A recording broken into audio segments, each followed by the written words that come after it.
45 or at claudinosautororepair.com.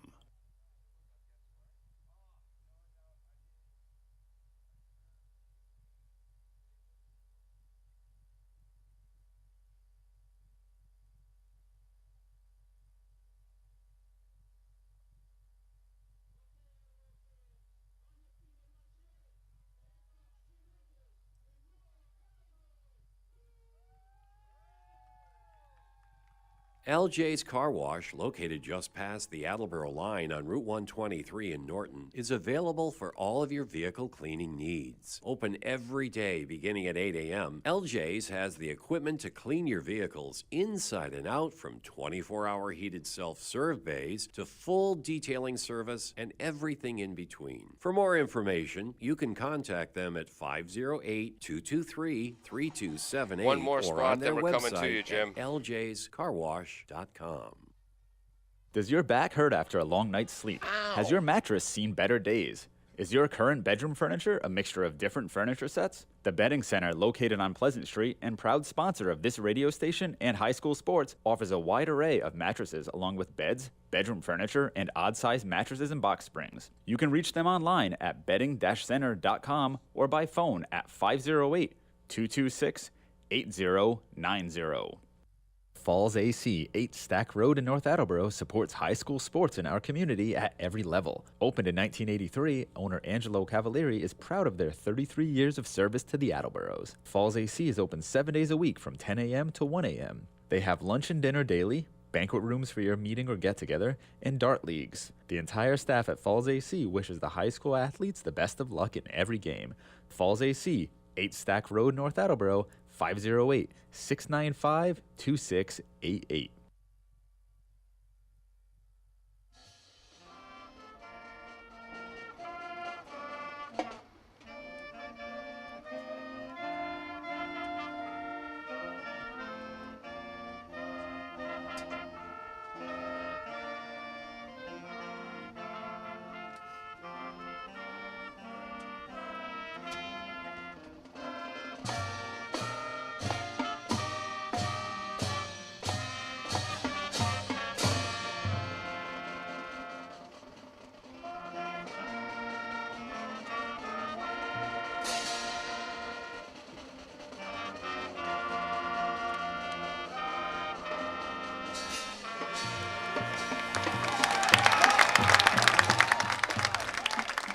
You're listening to WARA 1320 AM Attleboro. Good evening and welcome to 1320 WARA, WARAradio.com, AACS TV. But wait, there's more, the AACS YouTube channel. I'm Paul Healy along with Kevin Callahan, Connor Coleman keeping our stats for us because we're both math morons. Inept. Yeah. Welcome to tonight's game. The Attleboro Blue Bombardiers hosting the New Bedford Whalers. Only took me 3 attempts. For tonight's high school football game, New Bedford comes in with a record of 0-2. Attleboro coming in with a record of 1-1. The Bombardiers knocked off Old Rochester in the opening week of the season and then lost last week to Bishop Fien. Tough game. They were down 21-0, 5 minutes and 19 seconds into the game. Only allowed 6 points after that, but tough to overcome that start. New Bedford has lost 41-0 to Taunton, and then a closer than it sounds 45-20 loss to Barnstable. Kevin, what are you looking for? Should be interesting. You have both teams that are looking for their identity. Here we are in week 3 of the season. New Bedford comes in with a lot of skilled players, but obviously giving up many more points than they want to give up. Attleboro had a nice win over Old Rochester, doing it on the ground. With Adrian Rivera. Had a 60-yard touchdown run and a 70-yard touchdown run. Very impressive. The Sun Chronicle exaggerated a little. There were only 55 yards and 63 yards. Oh, okay. A distinction without a difference. But they're running very well with him, and then last week just the one touchdown. Bishop Fien getting a little bit of revenge on Attleboro after losing to Attleboro last year in week 2 of the season, I believe, when Bishop Fien was down a few players, but down 21-0 just a few minutes into the game. That's an uphill battle. That is tough to you get right out of your game plan. So it'll be interesting to see as both teams kind of searching out their identity, trying to reestablish their season. New Bedford, they're fighting an uphill battle with 3 losing seasons in a row. They desperately don't want to go to 0-3. Attleboro 1-1 on the year. They want to stay in the playoff hunt, and New Bedford might want a little bit of revenge as well. They lost Attleboro last year 20-0. So should be interesting. Yeah, both teams anticipate some shuffling on the line of scrimmage as they're trying to work that out early in the season. Both teams much stronger in the skill positions. For New Bedford, number 2, look out for him, one of their wide receivers and safeties, Desmond Brunskill, 6'5", 185. He was one of the Boston Herald's Division I players to watch. And, no pun intended or pun intended, that's a tall order. Yeah. 6'5" and 185. For Attleboro against Bishop Fee, and their lone touchdown, a tremendous diving catch by Aiden Pantages, who will not be playing today. Late in the game, he suffered a sternum injury. He hopes to be back soon. And Hayden Desper, only the starting free safety, he's also out with a leg issue. Attleboro won the toss. They deferred. They'll be kicking off left to right. Wind is not much of a factor. Just under 70 degrees, but it feels hotter. An unspeakably beautiful evening. Yeah, a perfect fall evening. I know it's still the very late stages of summer, but it's fall, it's football. It's a perfect night for Thursday night lights as the Hockomock asked each athletic director to move a couple games from Fridays to Thursdays. So this will be the first official Thursday night lights for Attleboro, and a good turnout. You got the band here and the fans here. New Bedford, as you would imagine, the 6 o'clock start on Thursday, a little bit tougher to travel. New kicker tonight for Attleboro, kicking off left to right. It's going to be number 11, Justin Galvin, junior, 6'1", trying to see who's back for New Bedford. I assume number 30, one of their best runners, Jaron Godine. I covered his father, Jojo Godine, when he played in the 90s when New Bedford was outstanding. So that return goes from about his 22-yard line all the way out to the 42, 20-yard return. An impressive return, nothing fancy. Found a little bit of a seam and get over to the left sideline, get up, and good starting position for the Whalers from their own 42. Who was that on the return? Thank you. Jaron Godine. Again, his father, Jojo, now goes by Joseph Godine. That was a game, it was like a 47-42 victory over Brockton. Another one of the assistant coaches, Rudy Bulger, was on that team. As was the head coach, Mark DeBrito. He was right before them. 1st and 10, New Bedford heading right to left. First play of the game, their own 42-yard line. They'll do a spread formation. The quarterback is number 1, Colin Rodriguez. Rolls right, heavily pressured, taken down by Aiden Ramirez. Pressure first applied, though, by... Who's that? Was it 0? No, Alex Suarez, the defensive end on the left. And Adrian Rivera, number 7, in. That was a great rush right away. Both of them got right in, pretty much untouched. And, Paul, we're looking at a 10-yard loss. Yeah. Just to start that Attleboro was looking for, and just to start that New Bedford was not looking for. Yep, and again, in high school football, sacks go against the quarterback's rushing numbers. Something seems unfair about that. So he's 1 for -10. Yeah, that is tough. Connor Coleman, who filled in a color commentator last week and did very, very well, made one mistake tonight. Didn't bring his his hat to Tozer Cassidy Field. Fake a quarterback draw. Rodriguez up the middle, has some room, approaches midfield, dragged down in front of the Attleboro bench. But he moves all the way from his own 32 to the 48-yard line. Yeah, he's only going to need now 4 yards for a first down. An impressive 47. run. Nothing fancy there, Paul. Just got to the left side and was out over the 45 to the 47-yard line. 15-yard run for Rodriguez. Quick feet. The offensive line left to right. The left tackle is DeCruz. 5'11", 260. The left guard, Montero. 5'7", 248. The center is Thompson. 5'9", 175. The right guard is De Silva Pereira. Don't have his stats.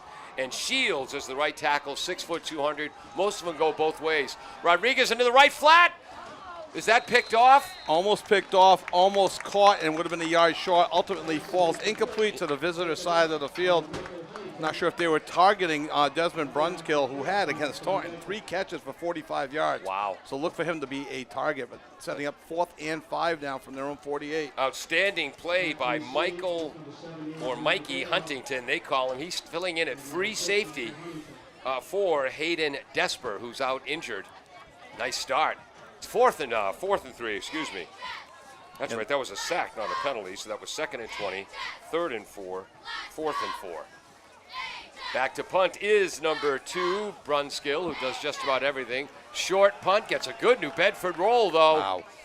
And one Still thing my rolling. brother Mike and I used to talk about, high school punt returners often too deep. As that ball, that's a punt for the line of scrimmage of the 47. Attleboro will take over. Turn my crowd mic up. Their own 10, it looks like, Paul. So that's 3. That's a 43-yard punt. About 20 of that on the roll. At least 20. That artificial turf roll, end over end punt, and it went his way. So Attleboro deep in their own territory. Connor, does this look familiar? Attleboro getting possession deep in their own territory? Yes. From their own 10, Matt Harvey, the quarterback, spread formation, no backs, throws to the right flat, incomplete, nearly picked off. Nice defense. Number 4 in the white, Jerry Vongsona. Again, Attleboro in their white helmets, royal blue jerseys, white pants. New Bedford in their classic look they've had for decades. White helmets, 1 red stripe, white jerseys, red numbers, white pants. Yes. Almost looks like these 70s Patriots white uniforms back like 1974 when they wore the white with the white. Heading wide right for the Bombardiers, Tyson Forte, who Bill Belichick would love him because Tyson Forte is a wide receiver who blocks. Pistol formation. Fumble. They pull the left tackle and the 2 slots on the left side. Harvey does the old bounce it, pick it up, and run trick. No, Harvey bounced it. Rivera picked it up. Yeah, kind of a botched play right from the get-go there, Paul. It's off of Harvey's hands, and Rivera picked it up, was able to advance it a yard, actually closer to 5 yards. Nope, that's the 11.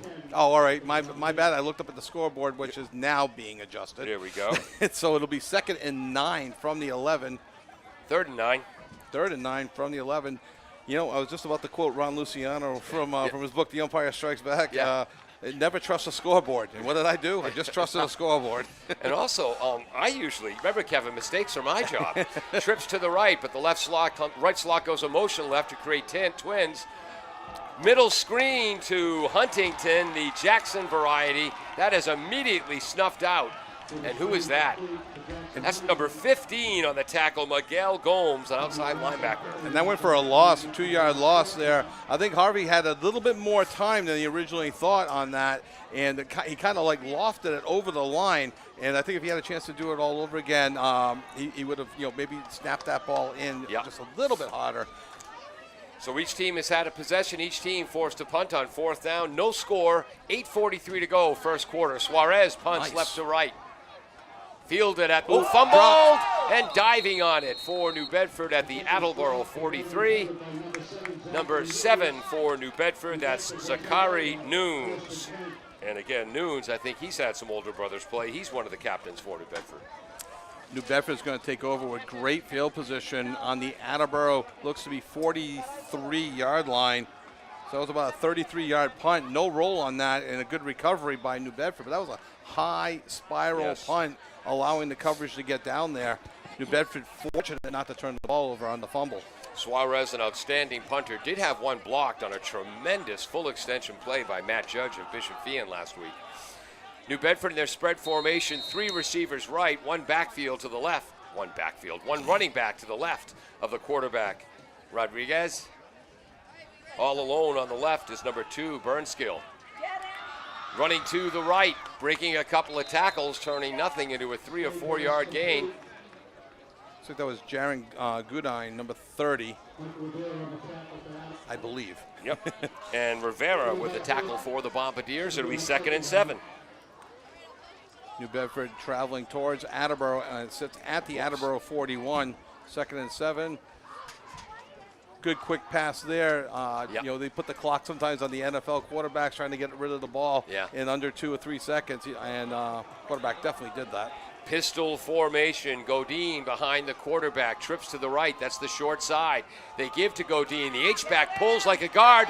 Godine breaks a tackle, and there's his speed on the left sideline.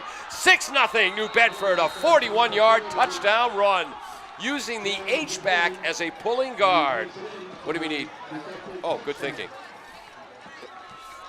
And that was a great run. He had a hole. His offensive line created a hole. He got through the hole, and then he just turned on the afterburners and ran 41 yards to pay dirt to take the 6-0 lead. And New Bedford now enjoying their first lead of their season, 6-0 with 7:43 to go in the first quarter. New Bedford leads 6-0 as they come on now to attempt the extra point. Forgot to ask the coaches about the kickers and long snappers. My apologies to Whaler fans. To Colin Rodriguez. That's the quarterback who's going to kick. High snap, but went, nearly blocked through the uprights. 7-0 Whalers, despite the effort of Kellen Jones, who, in the words of Maxwell Smart, who Connor Coleman's never heard of, missed it by that much. We'll be right back. 7-0 Whalers. Bristol Glass, 110 North Main Street in Attleboro, has supported local high school sports for many years. Bristol Glass has been chosen for glass replacement projects for home and business for over 60 years. From shower doors to auto glass and mirror replacement, Bristol Glass is ready to do the job. They accept most insurance plans and serve several communities around the Attleboro area. They're open weekdays from 8 a.m. to 4:30 p.m. You can contact them at 508-222-5810 and on the web at bristolglass.com.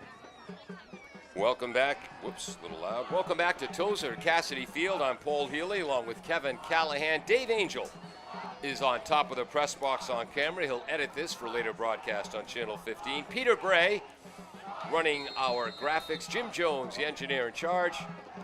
Kicking off right to left, I believe this is number 3, Anthony Diakite. Squib kick. That ball is still loose. Out of bounds, though, and here comes the flag. Nearly recovered by O'Neal Harris, a 5'8", 186-pound junior for New Bedford. Nope, that was a lie. That's a darn lie. That was 23, Marquise Gonzalez. Attleboro let the ball go out of bounds, or fortunate that the ball went out of bounds. Flag on the play. We'll see where they spot the ball. It's called, illegal procedure. And they place the ball right at the 40.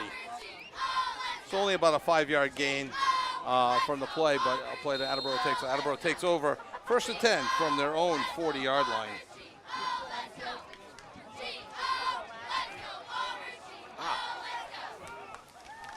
Paul, can you do something about the sun in our eyes? No, I cannot. Pistol formation, bunch formation left. That's the wide side. They run to the strength of the formation. Nailed at the line of scrimmage. What a hit by number 4, Jerry Vongswona. Unfortunately for Adrian Rivera, as he bounced out to the left, he ran 7 yards. Unfortunately for him, it was more east-west. Yeah. Just as he turned up and upfield, a great solo tackle. Yeah. A fish on the board, they gave him a yard. Yep. Okay, so 2nd and 9 coming up from the 41-yard line. Yeah, all right. That's a full yard spot. Kevin, what's that I smell on your breath? That would be a Tex Barry chili dog. Ooh, Tex Yummy. Barry running the concession stand today, and thank heavens they blow a whistle because Kevin and I weren't looking at the field. Tex Barry is an Attleboro institution. Basically, Bert Buckley, may he rest in peace, he used to run things in the concession stand, and Tex Barry's taken over this year. Yeah, and a tremendous job. Attleboro institution, like you mentioned, suffered some water damage in the rains a couple of weeks ago, but it's great to see that they're back just as strong. There was an illegal procedure penalty while we were enjoying the hot dog for Attleboro, so setting up 2nd and 14 from the 36-yard line, 6:45 to go in the first quarter. Attleboro trails 7-0. 2nd down, 14, shotgun formation, running back to the right. Left slot comes in motion right to create twins. Here's the middle screen to Ramirez. Gets a nice block as he goes to the left, down the left sideline. Taken out of bounds after a first down by Desmond Brunskill. Outstanding block by number 50, the center, Dan Haste. And that was caught by, I believe, Adrian Rivera? Yep. Adrian Rivera, and that was a big gain. He had, I believe, 3 catches for 22 yards last week. So not just a running option, but a great pass receiving option out of the backfield. And for Attleboro, yards. Deep, not deep, sorry, in New Bedford territory, not deep, out to the 3-yard line. New Bedford 43, 21-yard gain on the screen pass, and again, great block by the center, Haste. Some discussion with the linesman on the far side. Here we go, we're ready to go. No score, 6:26 to go, first quarter. Jet sweep, reverse to McKenna, coming from the left slot to the right. He's strung out, but gets to the edge. Flag is down.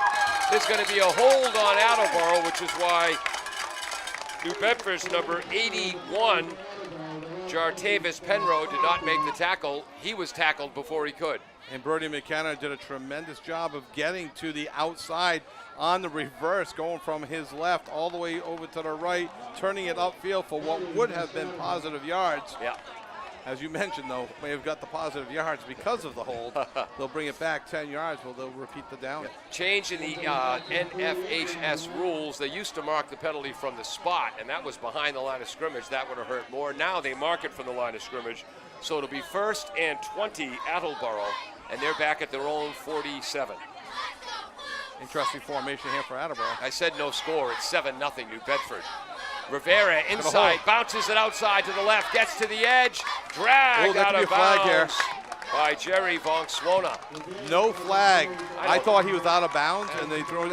You see it go both ways sometimes. If the It's games get football chippy, for crying out loud. I'm all for it. I'm just trying to be ahead of it. So I know what they're talking about. But a great run by Rivera, getting all the yards back from the penalty, plus an additional 4 or 5 more. It's going to be 2nd and 5 from the We'll call it 6. 6 from the Whalers 39-yard line. So a 14-yard gain. Attleboro offensive line left to right. Gray's the left tackle. Riendo the left guard. Haste is the center. Marsh is the right guard. Williams is the right tackle. Wild will get some time at right guard. Pass over the middle. Taken down by 17 New Bedford defenders and still not down. That's Brody McKenna with a first down catch. Brody McKenna, basically the jack of all trades, does a little bit of everything for this Attleboro team. And on that play, not showing any signs of fatigue after he ran from his left to his right. Yep. Catches that ball and good enough for an Attleboro first down. This is the deepest they've marched in New Bedford territory. So they were at the plus 39. Now they're at the plus 28. So that's 9-yard gain? 11. 11, thank you. 1st and 10, pistol formation. Rivera behind Harvey. Goes right up the middle. Again, one of the slots from the left pulls like a guard. That was number 9, Jones. If you're Coach Jim Winters, you're going to be impressed with that run and hopeful that offensive line created that hole for Rivera to run through, and he got great positive yards, getting about 8 yards on that run. 2nd and 2 from the 30 coming up. Matt From the Harvey. 20, I'm sorry, from the 20, Paul. Matt Harvey, the Attleboro senior quarterback, took over 4 games into his sophomore year. His first varsity start against Milford. Talk about a baptism by fire. 2nd and 2, wide left is number 5, Malachi Jefferson. Bunch formation to the right. Now they shift. Everybody. Unbalanced line to the right, or end over to the right. Rivera runs that way. Inside, pops it outside. Slips as he goes back inside. Give credit for the tackle to number 6, Ednilson Semedo. First down. Good patience by Rivera as he goes and hits the hole, tries to go left, waits, cuts back to the right, creates his own space, gets all the way down to the 8-yard line. 1st and goal. So is that a 12-yard run? What'd you have, Connor? 11? Okay. We'll have Connor grab a microphone at halftime and give us the halftime stats. Sorry to give you the demotion, Connor, but Callahan's kind of a prima donna. It's true. This is how we can tell Connor is taking the job seriously. He didn't even look at us. He's got his eyes on the field. I'll prove to him I can do this job. You guys going to keep talking to each other?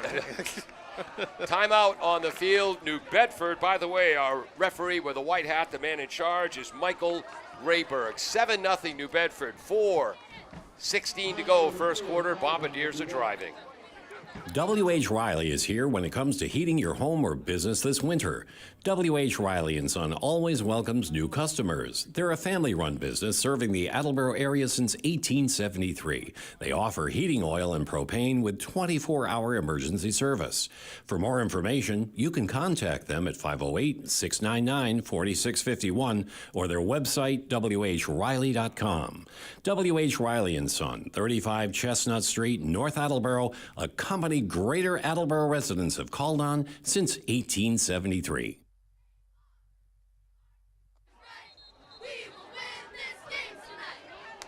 Well, the Attleboro cheerleaders, you heard their opinion. We will win this game tonight. They're down 7-0, but driving right now. Excluding the penalties, this will be the 7th play of a drive that started at their own 40 after the New Bedford kickoff went out of bounds. Tight splits to the right side of the line of scrimmage, wide splits on the left. Odd formation. And an A-gap blitz through the aforementioned wide splits by number 9, Jose Ayala. He's a strong safety.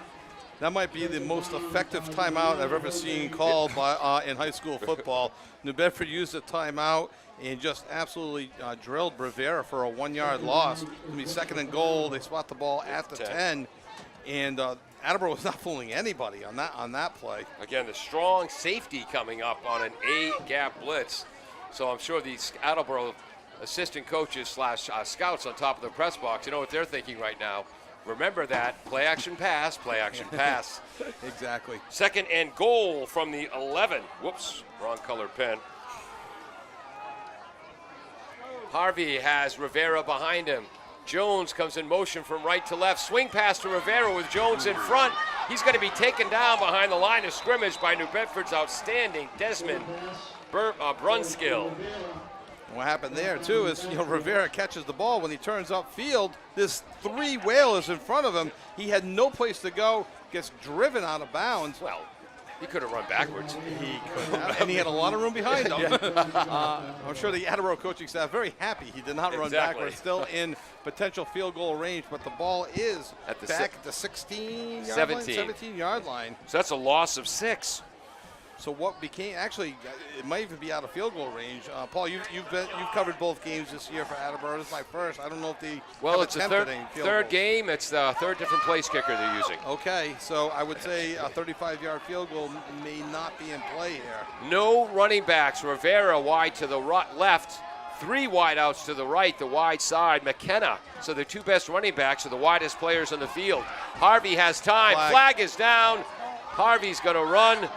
But as Bill Murray says in Meatballs, it just doesn't matter. Right. It just doesn't matter because the flag is down. With the ball out of bounds at the 12 or 13-yard line, I actually look for New Bedford to decline the penalty and have Attleboro go 4th and goal from the 12.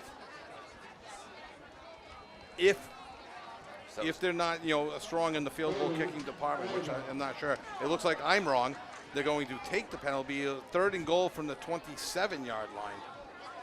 Wow. What do you think of that call, Paul? Would you make him go for it on 4th down, or do you like pinning him further back? That's an interesting point. Well, again, longtime coach Mike DeBrito. He's been the coach since '92. Timeout Attleboro. They're going to talk about it. Wow. Wow. So it would be a 30-yard field goal attempt if they place it where he went out of bounds, and now it's 3rd and long from the 27. Yeah, but Mark DeBrito graduated in '92, went to Stonehill where he played baseball. Legendary coaches before him, Joe Worth and Wayne Hamlet. And if Wayne Hamlet, who was a great coach and a great guy, if he was yelling from the sideline of New Bedford, you heard him in Fall Reef. But seriously, a great guy. 3, again, and we're going back to maybe the late 70s. They've had 3 coaches, Joe Worth, Wayne Hamlet, and now Mike DeBrito. Mike DeBrito, who in 1990 did his student teaching with Attleboro Athletic Director Mark Houle. Oh, no kidding. Yep. It's a small world. Wouldn't want to paint it, but it's a small world. Stephen Wright. Small world.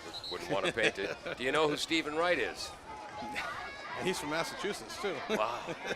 Great try. Give me that business card back where I wrote down Get Smart. I'm going to have to write Stephen Wright. 3rd down and 47 miles for the Bombardiers. Technically 27 yards to go. Goal to go for the 27. Harvey's back to pass. Going deep. Throws to the left corner. Out there is McKenna. Making the catch. No, that's Suarez. Touchdown. Suarez's 2nd touchdown of the year. Both of them in the left corner. What a great play. What a great throw right to the back corner of the end zone. Over the defenseman's head. Brody McKenna comes down, keeps the feet in the end zone. The arms go up. They double check it. 7-6, 2:07 to go in the first quarter. Attleboro looking to tie it now, but What a throw from Harvey to McKenna. And again, Attleboro's Suarez. Oh, Suarez, sorry. I said McKenna, then corrected myself. I But missed the the correction. Attleboro's first touchdown of the year was that very same play, but that was from 12 yards out, not 27, at Old Rochester. And there's confusion. And I think they might be sending the offense back out to go for 2. Well, you had mentioned, Paul, and again, this is my first time with Attleboro this year. If they're on the third kicker for whatever reason, they may just not be comfortable, going for the extra point. The offense might be feeling it. Coach Winters might be feeling it right now. Go get 2 and put a little pressure on New Bedford's defense, who has given up 40-plus points 2 games in a row. They have Jose Salguero, who's done some kicking. Nick Graber, who was part of the soccer program, didn't make the soccer varsity this year, so decided to give football a shot. And today, the Justin Galvin is doing the place kicking. Wishbone formation, left halfback Rivera spins in the backfield. He'll be taken down. That's at least the 4th tackle of the game by cornerback number 4, Jerry Von Swona. Give Rivera a lot of credit there. He bounced to the right, got hit, tried to make something out of nothing, bounced it back to the left, and a nice tackle where they just held on to him until eventually he went down. 2:07 to go in the first quarter. New Bedford holds on to a 1-point lead, 7-6 after the failed conversion. 8, 9, 10, a 10-play, 60-yard drive for the Bombardiers. Big plays being a 21-yard pass to Rivera. Nope, that was called back. Oh, no, that was okay. And then an 11-yard pass to McKenna. And, of course, the 27-yard touchdown pass to Alex Suarez, a 6'1", 230-pound senior, plays fullback, plays tight end, plays defensive end, and punts. And Suarez, that's for him, that's his 2nd touchdown reception of the year. He caught a 9-yard touchdown earlier in the season, I believe in the Old Rochester game. Oh, okay, I said 11, it was 9 yards, all right. Well, I read 9, you were there, so, so we'll go with how about 10?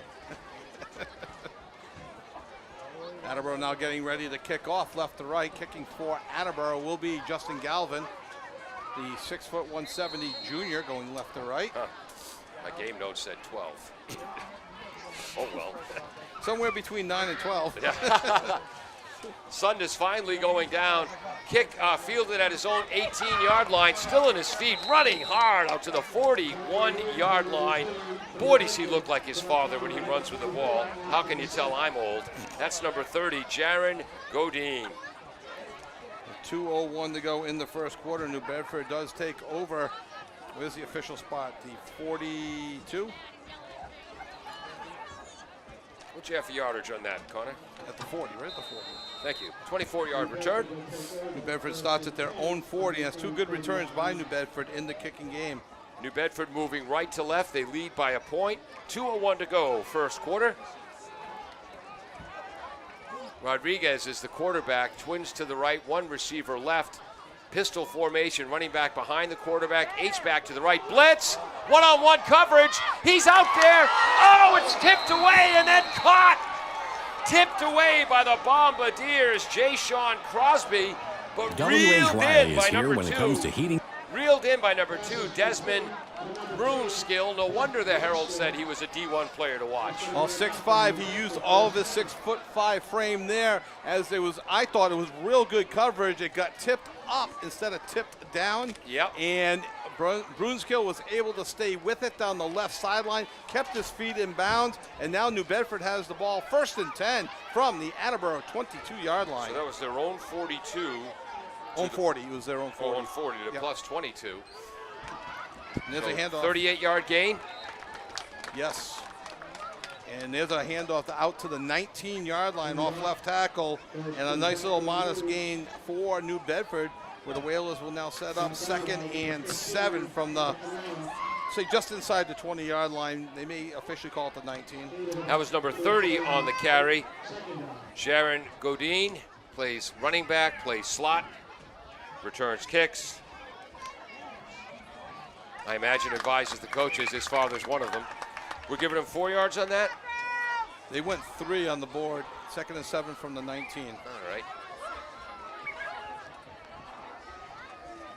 Shotgun formation Flag is down. This is the other running back, number 7. Let's see if Attleboro Zachary lined up. Nunes. 560 pound. Yep, go ahead. Illegal shift against New Bedford, so that'll be a 5-yard penalty, setting up 2nd and 12 from the 24.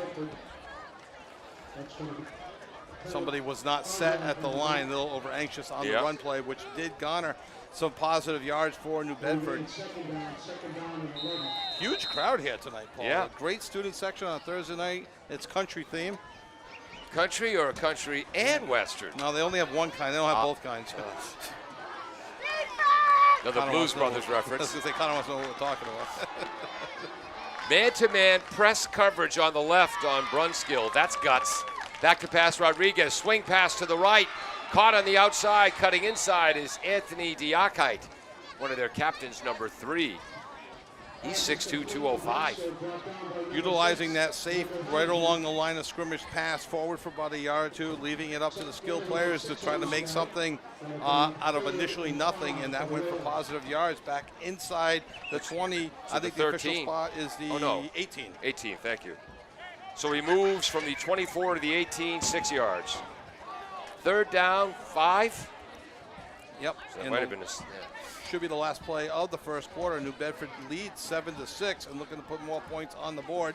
We'll see if they let the quarter run out or not. And it looks like they will. Again, 2 wideouts to the right, and H-back is number 7. And you got to be able to block to play that position. That ends the first quarter after 12 minutes of play. The New Bedford Whalers 7, the Attleboro Blue Bombardiers 6. We'll be right back. Falls AC, 8 Stack Road in North Attleboro, supports high school sports in Number our community 3. at every level. Opened in 1983, owner Angelo Cavalieri is proud of their 33 years of service to the Attleboros. Falls AC is open 7 days a week from 10 a.m. to 1 a.m. They have lunch and dinner daily, banquet rooms for your meeting or get-together, lights will go on and and dart ours won't? leagues. The entire staff at Falls AC wishes the high school athletes the best of luck in every game. Falls AC, 8 Stack Road, North Attleboro, 508-695-2688.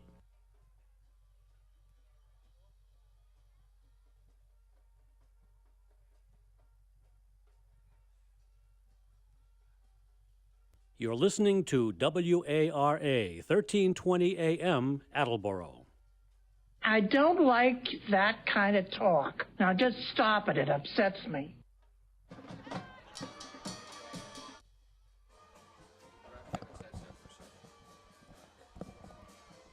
Welcome back.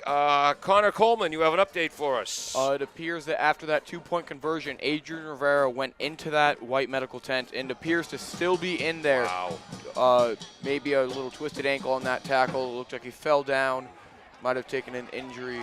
Hope he's better for the Godine on 3rd and 5, runs to the left, gets a first down near the 5-yard line of the Bombardiers. So Adrian Rivera hurt, no big deal. He's only a starting running back and starting weak side linebacker and kick returner. Godine moves from the 18-yard line, running left behind DeCruz and Montero. And that's at the 5? Looks to be at the 5-yard line, and a great run there. Thank you for that update, Connor. That medical tent, is that new this year? That's new today. New today? Yeah. Interesting. 1st and goal from the 5 after the 13-yard Godine run. Now, the back to the right of the quarterback, Rodriguez, as Nunes. Twins to the right, way out to the right is Semedo. They give to Godine. I didn't see Godine to the left of Rodriguez. He runs into the middle of that Attleboro line, featuring Wolf and Riendo at tackles. Nothing fancy there. Attleboro sniffed it out, and basically he just ran into a wall. No gain. 2nd and goal from the 5. Clock moving, approaching 11:25 to go in the first half. 7-6 New Bedford. They're looking for more. And not knowing much about New Bedford, you wonder if they're already in 4-down territory as well. Just keep going for the points, going for touchdowns, not settling for any potential field goals. Whoops, they got their tackles. Coaches gave me it backwards. They had number 50, told me it was the right tackle. Oh, it is the right tackle. Got it. Back to pass is Rodriguez. Quick to the corner. One-handed catch. I think he's out of the end zone, but it's the exact opposite corner. Touchdown. Wow. I did not think he got both feet in, either foot in, to be Says honest with Kevin Callahan, as we're about a half a mile away. That's the far corner of the field. I'm going to trust the stripes. Beautiful spinning catch by Desmond Brunskill, one-handed, pulled that in while spinning in the air. Touchdown, Whalers. They lead 13-6. Just a minute and two into the second quarter, and now looking to extend the lead to 8 as Rodriguez, the quarterback, is on to attempt the extra point. So that's a 38-yard catch and a 5-yard catch. Yep. And the extra point is up and good. So New Bedford Whalers, with 10:58 to go in the second quarter, now lead Attleboro by a score of 14-6. Attleboro's going to have to look to answer, see if he can start with a good kickoff return, and see if they can establish good field position right away. 10:58 to go. Well, we know why the Boston Herald said that in the Division I, Desmond Brunskill's a player to watch. You know, Ned and I were doing a soccer game earlier. We couldn't get the lights to go on in this press box. Mark Hool walked up, hit the switch, and the lights went on. So maybe we need Athletic Director Mark Hool's magic touch. Want to thank our sponsors, LJ's Car Wash, Claudino's Auto, Falls AC, the Betting Center, Bristol Glass, W.H. Riley and Son. They've only been around since 1873, 4 years after college football began in 1869. 3 years before your birthday. All right, Weisenheimer. I'm not quite that old. Oh, that got a laugh out of you. My Get Smart line's got nothing out of him. Your Stephen Wright line, nothing. But he likes when you insult the old guy. Short kick. Oh, let it go out of bounds. They let it go out of bounds, and they did. Number 45 was a smart play for Attleboro. That's Will Plizga, the junior tight end linebacker. Lets it go out of bounds. Nice job. I looked at my program thinking, oh, let's see Callahan pronounce this name, and you got it, Will Plizga. So Attleboro again gets the ball at the 40-yard line after the kick out of bounds. They are trailing. So, Ball, I do want to ask you a rule question. On kickoffs that go out of bounds, do all balls get placed at the 40 no matter where it goes out of bounds, or is it a spot? No, that's now it's at the 35. Pardon me? Now they're spotting it at the 35.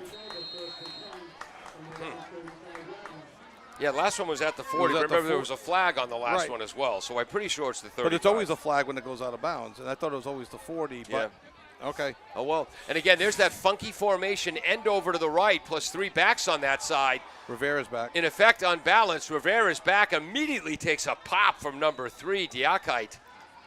And Rivera gains, I'm going to say 1 or 2. Yeah, let's be positive. Let's go 2. All right. But the good news is Adrian Rivera is back. He got to utilize the medical tent that we have here on campus now. And he was back on that I believe play. the tackle was by Niall Montero. They did officially give him 2 yards on the play out to the 37-yard line. Second down, 8 yards to go. Bombardiers trail 14-6, 10:20 to go, first half. I don't think we've seen our last touchdown this game for either team. Shuttle pass to McKenna from the right slot, running left. He's got first down yardage. In on another tackle, number 4, Von Swona. McKenna's hurt. Also in there, number 51, Devon Shields. Okay, this is my fault.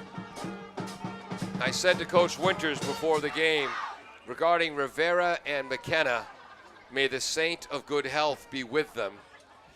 And McKenna is down, and he appears to be in pain. We will not speculate what the injury is. It's going to be a first down for the Bombardiers at their own 47-yard line. So a 10-yard run for McKenna.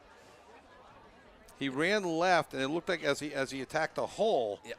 I don't know if the way he tried to get around somebody or the way he jumped over somebody. Maybe he just, again, here you say without speculating. Right. Here I am speculating. All right, we'll be right back. And yes, that's a shuttle pass goes as a pass, but when I'm benevolent czar, we're going to call those runs. We'll be right back. Claudino's Auto Repair, located at 310 South Main Street in Attleboro, is celebrating 26 years in the auto and truck repair business. Over the years, John Claudino and his team of mechanics have worked to build a long-lasting rapport with their customers. From oil changes to diagnostics, transmissions, and routine maintenance on foreign and domestic cars and trucks, Claudino's will keep your vehicle running. Claudino's Auto Repair, 508-226-8545, or at claudinosautorepair.com. Welcome back to AACS 15 Sports and 1320 WARA Radio. The good news is McKenna was able to walk off the field. The bad news is limping heavily, favoring that left leg. But he did have a 10-yard gain, 1st and 10. Bombardiers their own 47-yard line, trailing 14-6, 9:55 to go, first half, clock running. Trips to the right, wide side. Twins to the left. Again, no backs with Harvey. Rivera's wide left. Stands there and does nothing. Bubble screen to Malachi Jefferson. That's 6, excuse me, thing. Interesting there. Mike Huntington. As Harvey dropped back to pass, he was looking at 3 Whalers, but they were about 5 yards away. They were able to complete the pass. It's going to be 2nd and 4 as they march into New Bedford territory. The ball's placed at the New Bedford 47-yard line. Attleboro moving right to left. Across your iPad, your computer, your radio station, your TV, every device imaginable. Here's that funky formation, power to the right side. Rivera bounces it outside. Nice hit by number 3 for New Bedford. First hit by Diake. Ayala was in there as well. It's going to be a gain of 2 yards for Rivera. It's going to be 3rd and short. Rivera's faked like he wanted to continue to the outside. Did a quick stop, cut back to the left. Did not fool the Whalers. Still got positive yards, but a good solo tackle by New Bedford. Setting up 3rd and, 2 from the 44-yard line of New Bedford. Long. Yeah, that's more than 1. And in football, more than 1 is 2. Oh, all right. So a long one, a short 2. No, technically, if it's 1 yard and an inch, it goes into the books as 2. As 2. So here's 3rd and 2, technically. Bunch formation to the left this time. Rivera's got a hole. Nearly pops it. Eventually taken down by number 25, O'Neal Harris. But not before a big gain out to the 32, 33-yard line. We do have a New Bedford player down now. And that was probably at the point of tackle that was of Rivera, so it's tough to say exactly what happened there. He had Rivera's shirt and prevented the long breakaway run. So the new line of scrimmage will be, you got the 32 there? It looks to be a 32, yes. So is that a 15-yard gain? Yeah. For Rivera, 1st and 10. And hopping off the field, number 9, Jose Ayala, their strong safety. He had that big sack earlier. Or not sack, but tackle for loss on Rivera of 7 yards. In at right tackle for the Bombardiers, number 71, Logan Wild. His brother was a 2-way lineman for the Bombardiers last year. 8 minutes to go in the first half. Attleboro looking to tie this game. And that's a quarterback draw. That's out of this Wildcat formation. Malachi, number 15 is Hunter Kamara. And that's going to be a loss. And that normally would be McKenna.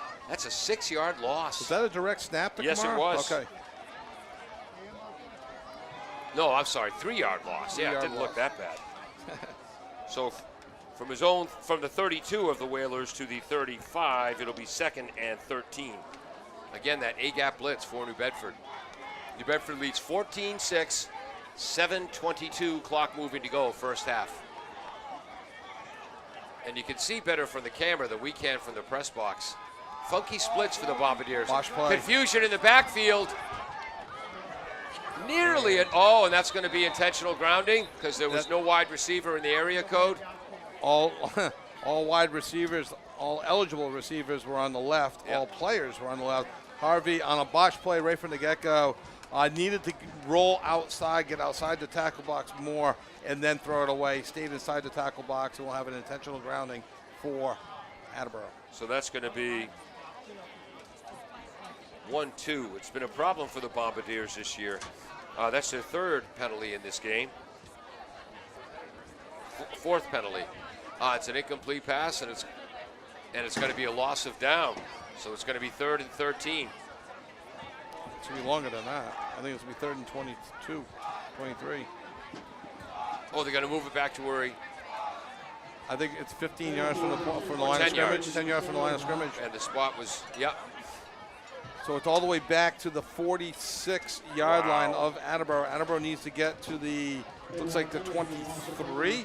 Why was that an 11-yard penalty? Is it a spot foul from where he threw it? I'm not sure. Anyway, so 10. And it's 4th down, according to the judge.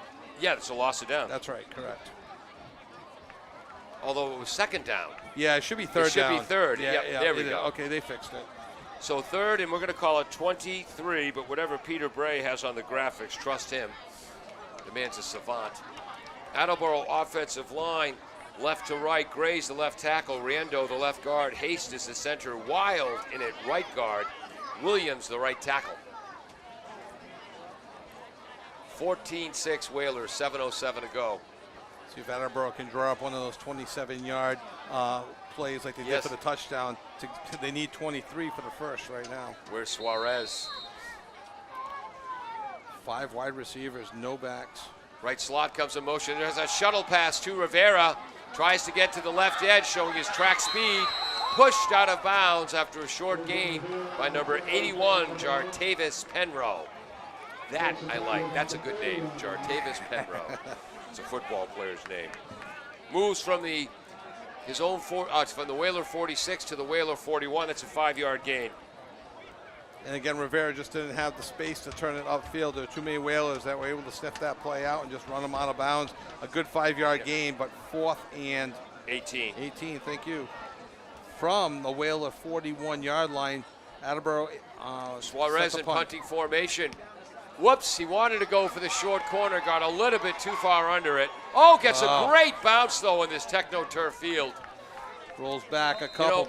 That's the case when he wanted the 7-iron, but by mistake he pulled the sand wedge out of the caddy's bag, the golf bag. But he ends up getting a great roll. Whalers will take over 1st and 10. Their own 12? Is that 12 or 13? I had it at the 12. We'll see what Connor has. We'll see what the board says. 12-yard line, Connor, you think? Yeah. Okay. So New Bedford takes over at their own 12. 6:49 to go in the first half. New Bedford leads Attleboro 14-6. 6:49, they'll take over at their own 12-yard line.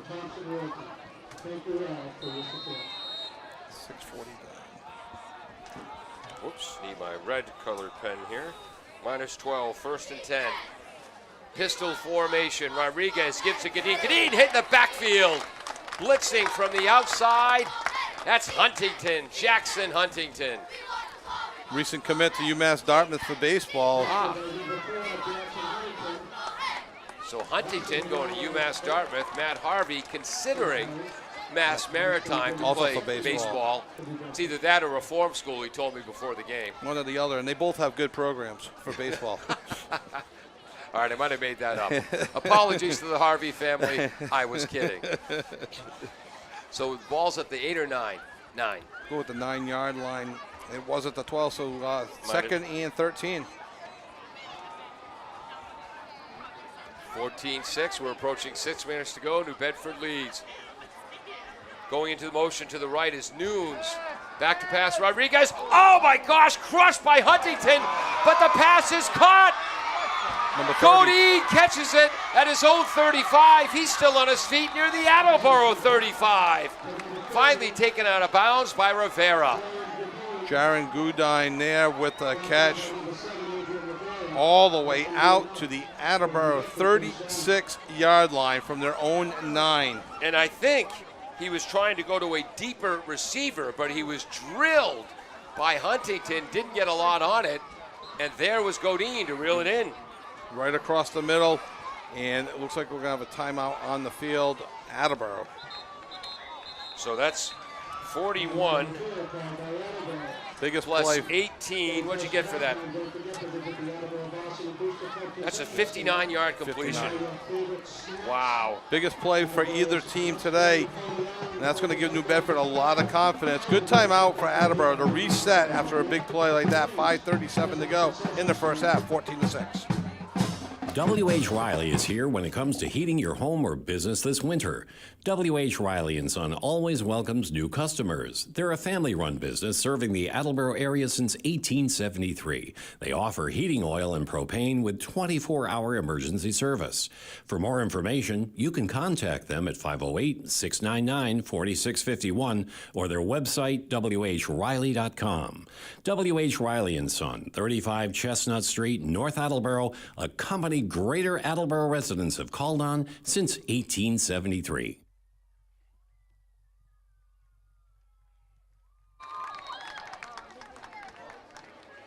Welcome back to Tozer Cassidy Field in Attleboro. I'm Paul Healy along with Kevin Callahan, Dave Angel on camera, Peter Bray on graphics, Jim Jones, the engineer in charge, Connor Coleman keeping our stats. 1st and 10, New Bedford at the Attleboro 32.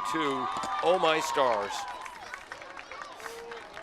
Hand off to Gadeen up the middle, runs right behind the center. Thompson to Silva Pereira, the guard, and shields the tackle.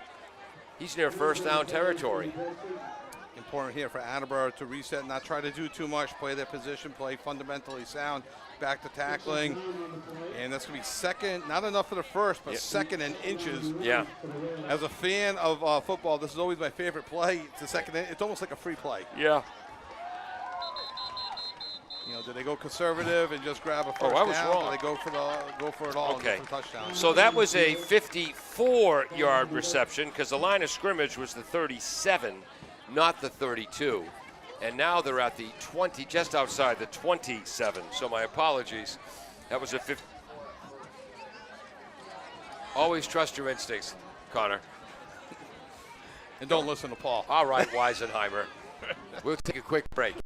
Does your back hurt after a long night's sleep? Has your mattress seen better days? Is your current bedroom furniture a mixture of different furniture sets? The Bedding Center, located on Pleasant Street and proud sponsor of this radio station and high school sports, offers a wide array of mattresses along with beds, bedroom furniture, and odd-sized mattresses and box springs. You can reach them online at bedding-center.com or by phone at 508-226-8090.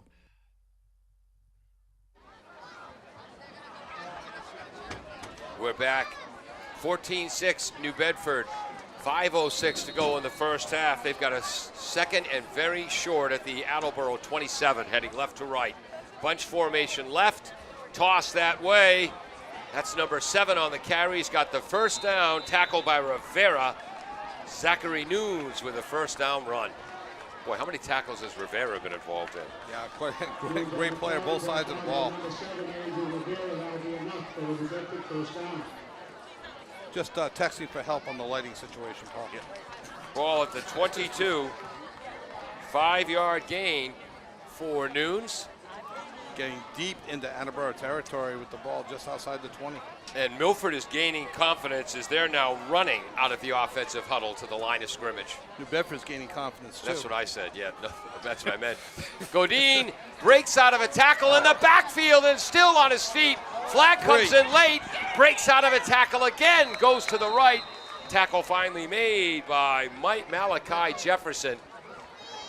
We'll see if that's coming back, but what a job he did to break not one, not two. I had him for 3 broken tackles. I had him for 17. 17, even better.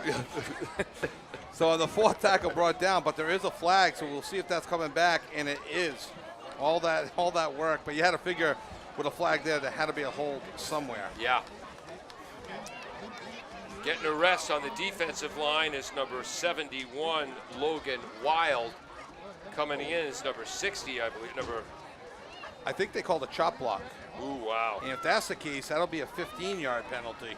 Coming in, number 61, Cameron Marsh. So it's going to be first. I don't think they called the chop 15. block. They didn't call a chop block. He put both hands on either side of his leg. Kind of like an Australian rules football touchdown. So they must have called it 5 yards beyond the line of scrimmage. Maybe, okay. So he gets credit for a 5-yard run, does Godin, number 30. Rolling right, Rodriguez, open in the flat. Oh, charging quickly and closing, number 25, Jacob Riley, the 6', 183-pound junior, seeing a lot of time in the defensive backfield today. Incomplete.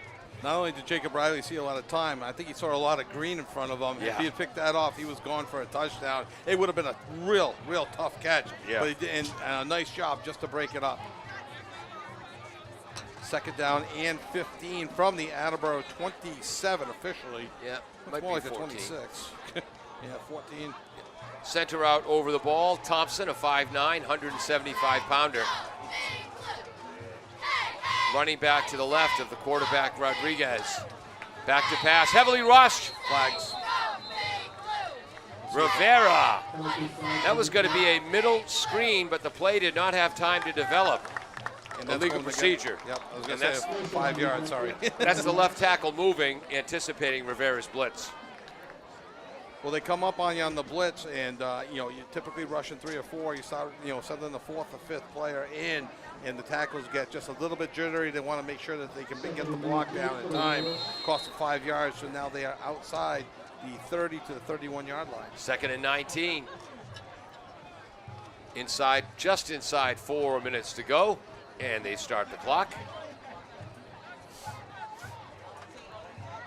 Bunch formation to the right, that's the wide side. Gadeen is now the wide receiver to the left. The running back is Zachary Nunes. Yeah, I think we got procedure again, Paul, against New Bedford. Attleboro having success now, blitzing, and then helping up the quarterback, number 61 for the Bombardiers, Cameron Marsh. Nothing if not sportsman. Yeah. But New Bedford costing themselves 10 yards in the last 2 plays in penalties, and that'll that'll frustrate any head coach as they march all the way back now outside the 35 to the 36-yard line. They need to get all the way down to the 14, 13-yard line for a first down. 2nd and 24. Connor informs us that Brody McKinney is out of the tent and out of his pads. Ooh. And that's too bad. And he's in an arm sling, which is why we don't speculate. I said he was favoring his left leg. It did look like he was limping when Yeah. he was coming off, and he was walking better because that wasn't the main injury, obviously, if he's in a sling. Rodriguez back to pass, twins both ways. Right side is the wide side. Defensive ends rush. Here's a screen pass.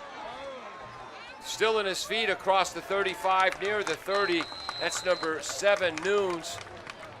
Taken down by number 25 for the Bombardiers, Jacob Riley, who is not in bold type on my program. That'll change next week. And just a safe pass by New Bedford to get some of the yards back that they lost on the illegal procedures. Sets up 3rd and long from the 33-yard line. Wow, I'm looking at my depth chart, and Jacob Riley is not amongst the first 2 teams on defense. So he's coming. Oh, yeah, there he is. He's the backup safety. I'm sorry, strong strike linebacker beside. Oh, he's in for Brody McKenna. No wonder he's so active. He's playing the strike linebacker position.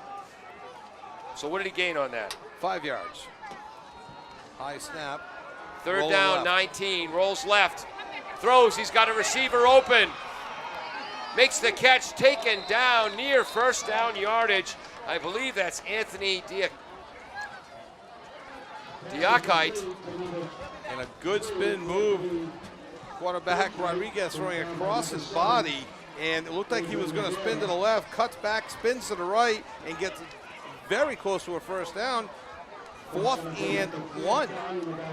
So they go from the 29 to the 13. Oh, for the 33, thank you. So that's a gain of 20. They tick down just under 2 minutes to go in the half. So now New Bedford also, going to be going for it here on 4th and inches. Also looking to play a little bit of clock to see if they can run out the first half. 1:53 to go, 14-6 New Bedford. We'll be right back. LJ's Car Wash, located just past the Attleboro line on Route 123 in Norton, is available for all of your vehicle cleaning needs. Open every day beginning at 8 a.m., LJ's has the equipment to clean your vehicles inside and out, from 24-hour heated self-serve bays to full detailing service and everything in between. For more information, you can contact them at 508-223-3278 or on their website at ljscarwash.com.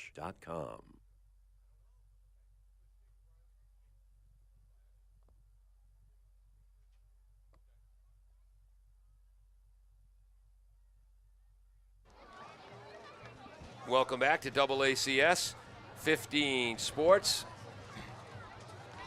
We have breaking news. And when news breaks, it's usually my fault. I dropped it. His name's not Jacob Riley, it's Jake. Jake Riley. Yeah. Here we go. So correct that on your depth chart. Fourth and less than a yard to go. Again, New Bedford still in that shotgun formation. I think there's got to be a time you go under center. Option right. Don't listen to me. He's got to be into the end zone for a touchdown. Colin Rodriguez started rolling right. The Attleboro left defensive end committed. He pitched it to Zachary Nunes, who cruised into the end zone untouched. A 13-yard touchdown run. It is 20-6, New Bedford. And nothing fancy there. A play designed just to pick up the first down plus a couple more yards. He had a hole in front of him, 13 yards, and there's a minute 45. That was a 5-minute drive to take a 20-6 lead. And they overcame 2 consecutive penalties. They had a 2nd and 24, 5-yard gain to make it 3rd and 19, then a 19-yard gain on the pass. What happened on the PAT? Extra point fell short, so no good. So with a minute 45 to go in the first half, New Bedford now leads 20-6 over Attleboro. Attleboro's got some timeouts left. They have a minute 45 on the clock. They received the ball to start the second half. Well, I'm a huge fan of New Bedford coach Mark DeBrito. He's truly one of the good guys. But as an Attleboro fan, rats. Just 1:45 to go. Why do I have Jacob Riley typed to my program? So it's just Jake. Yeah, there's a bit of a misprint in the, I believe, in the roster. I'm getting it on good authority. Yes. Well, I will tell you, because again, I have the starters and the people who play a lot in bold type. Right. The others in regular font. Jake Riley's getting bold font next week. Okay. Mark McMahon running around for the 50-50 raffle. I'll have to say hi to Mark later on. A fellow Hockey Night in Attleboro guy. Oh, yes. Kickoff by number 3, Diakite. Who's that fielding it for? The Bombardiers. Mikey Huntington back there. And Mikey Huntington getting up slow as he returned that from his own 7-yard line to his own 37-yard line. That's a 30-yard return for Mikey. A nice return, 30 yards. He gets off under his own power, so hopefully nothing too serious there. But Attleboro on their own 37 with a minute 40 to go. And I believe they have at least 1, if not 2 timeouts left in the half. Their own 37. Bombardiers need a big play here, but guess who else knows that? New Bedford? New Bedford, and their head coach, Mark DeBrito, is basically the defensive coordinator. And I'll tell you a story about that in a second. Harvey back to pass, no running backs. That's intercepted. Intercepted, the receiver cut out. Harvey thought he was going to cut in, and number 23, Marquise Gonzalez with the interception, and New Bedford can add to the lead. Yeah, that's a tough pick there, and a nice pick for New Bedford for the junior, and now they got the ball in Attleboro territory at the 35-yard line, and now they have a minute 32 to go in the half, and they can try to extend their lead from 20 to 6 to 26 to 6. Getting the starting lineup from Coach DeBrito. Yeah, go ahead. From Coach DeBrito before the game. Knew all the defensive starters like this. And then jokingly said, how would I know the kid's name? He's only on offense. He said it with a laugh. Everyone's got their strengths. And yes, but most of them play both ways. Right. First down, 10 yards to go. Heading left to right on the right hash mark with a 20-6 lead, New Bedford. 92 seconds to go in the half, plenty of time. Back to pass, Rodriguez rolls left. Heavy being rush. Chased from Rivera behind. Doesn't see him, and Rivera takes him down. And that's going to be a loss of 4 or 5 yards. Rivera The linebacker on the left covered a lot of ground. I'm almost surprised that Rodriguez didn't get help from his own side or didn't hear him. Rivera ran a long way to get that sack, and great pursuit by Rivera, knocking them about 4 yards back. 1:03 to go in the first half. So we're going to call it 2nd and 14. Back to pass, Rodriguez. Complete over the middle to number 6. Close to first down yardage. That's Ed Nielsen Samedo. One of the captains, 5'11", 185 senior. Excuse me, Kevin. It is a first down to the 16. 45 seconds to go, and they spiked the ball with officially 46. There is a flag down right before the spike. And it's against New Bedford. So the line of scrimmage, 17 yards. Thank you. Yep. So a 17-yard gain on 2nd and 14. So the original line of scrimmage was at the 1. It was, oh, sorry. So it's at the 22-yard line now. 5-yard penalty. 40 seconds to go as the clock winds in the first half. Heavy rush. 1st and 15. Crossing pattern from left to right. Fumble. Ball is fumbled. A great hit by Attleboro safety. I missed a tackle earlier by Nathan Lally in the game.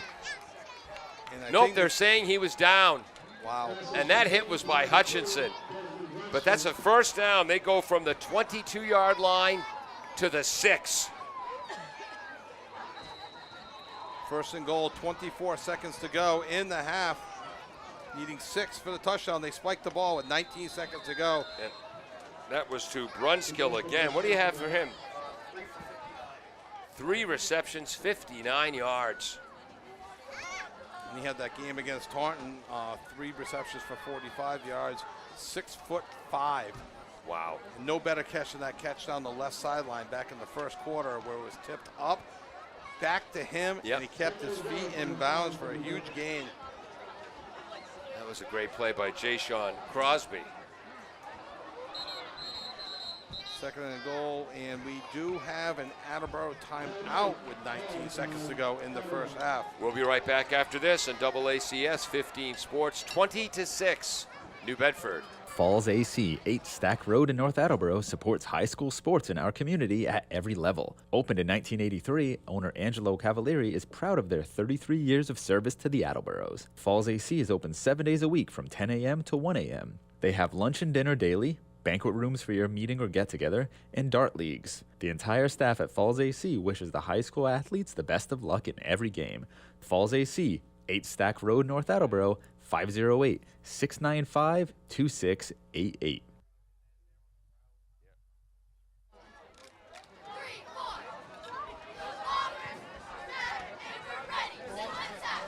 Well, yep. Timeout coming to an end. New Bedford coming away from their sideline. It'll be 2nd and goal from the Attleboro 6. They've got a 20-6 lead, 19 seconds to go in the half. Looked like a miscommunication on that Attleboro interception, or the interception that Attleboro threw, and there was earlier miscommunication on a handoff. Rodriguez back to pass, trips to the right, throws left, sliding into the end zone with the catch. 4th catch of the game. That one for a touchdown to the 6'5", 185-pound Desmond Brunskill. It is 26-6. New Bedford did not see this coming. No, it seems like, you know, Attleboro's doing a good job of actually putting some extra pressure on the quarterback, but what that is doing is exposing them to single coverage defensively, and Brunskill has hurt them with, I believe you said that was his 4th catch and his 2nd touchdown reception anyway, and he's up over 60 yards on the half. So with 15 seconds left, New Bedford takes a 26-6 lead. They are going for 2. High snap. Heavy rush. Great play by number 4 for the Bombardiers. Jackson Huntington also in there, number 25. Don't you dare call me Jacob. It's Jake Riley. So, yeah. Ooh, oh no, Rodriguez is down. So the conversion is no good. 26-6 Milford. 15 seconds to go in the half. We'll be. New Bedford. Oh, he's up. Did I say Milford again? They both wear red. They do wear red. One's a whale, one's a scarlet. All right. We'll be right back. W.H. Riley is here when it comes to heating your home or business this winter.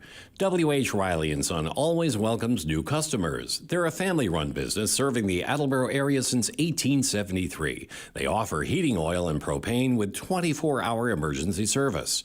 For more information, you can contact them at 508-699-4651 or their website, whriley.com. W.H. Riley & Son, 35 Chestnut Street, North Attleboro, a company Greater Attleboro residents have called on since 1873.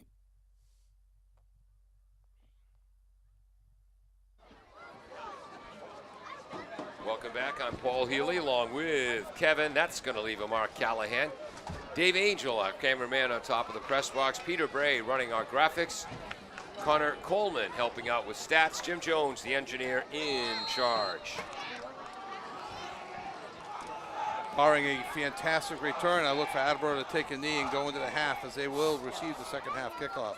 Fielded at his own 7. Dropping the ball as Mikey Huntington jumps on it at his own 12-yard line. 11 seconds to go in the half. Yeah, I think it's time just to kind of cut bait on the first half, reset, and start all over in the second half. But I don't coach, and Coach Winters doesn't. Well, in terms of basic fundamentals, you'd say, Mikey, it's catch, then run. Ball first. Not run, then catch. That's what center fielders do, sprinting after deep line drives into the gap. And that's the issue, is like everyone's trying to do a little bit too much maybe, and that's where they got to go back to basics. 3 touchdowns against a team that's given up 40 points in their first 2 games. So 40 points. 40 plus points. 86 points in their first 2 games. Exactly, 40. 41 and 45. Yeah, exactly. Thank you. So Attleboro, not out of it at all. Public service announcement. From this point on, Kevin and I are going to leave the arithmetic to Connor Coleman. Yeah, He's still in high school. His brain still works. So good night for Whaler fans. They lead 26-6 after 24 minutes of play. We'll be back with some stats in a few moments, but first, let's hear from our sponsors. LJ's Car Wash, located just past the Attleboro line on Route 123 in Norton, is available for all of your vehicle cleaning needs. Open every day beginning at 8 a.m., LJ's has the equipment to clean your vehicles inside and out, from 24-hour heated self-serve bays to full detailing service and everything in between. For more information, you can contact them at 508-223-3278 or on their website at ljscarwash.com.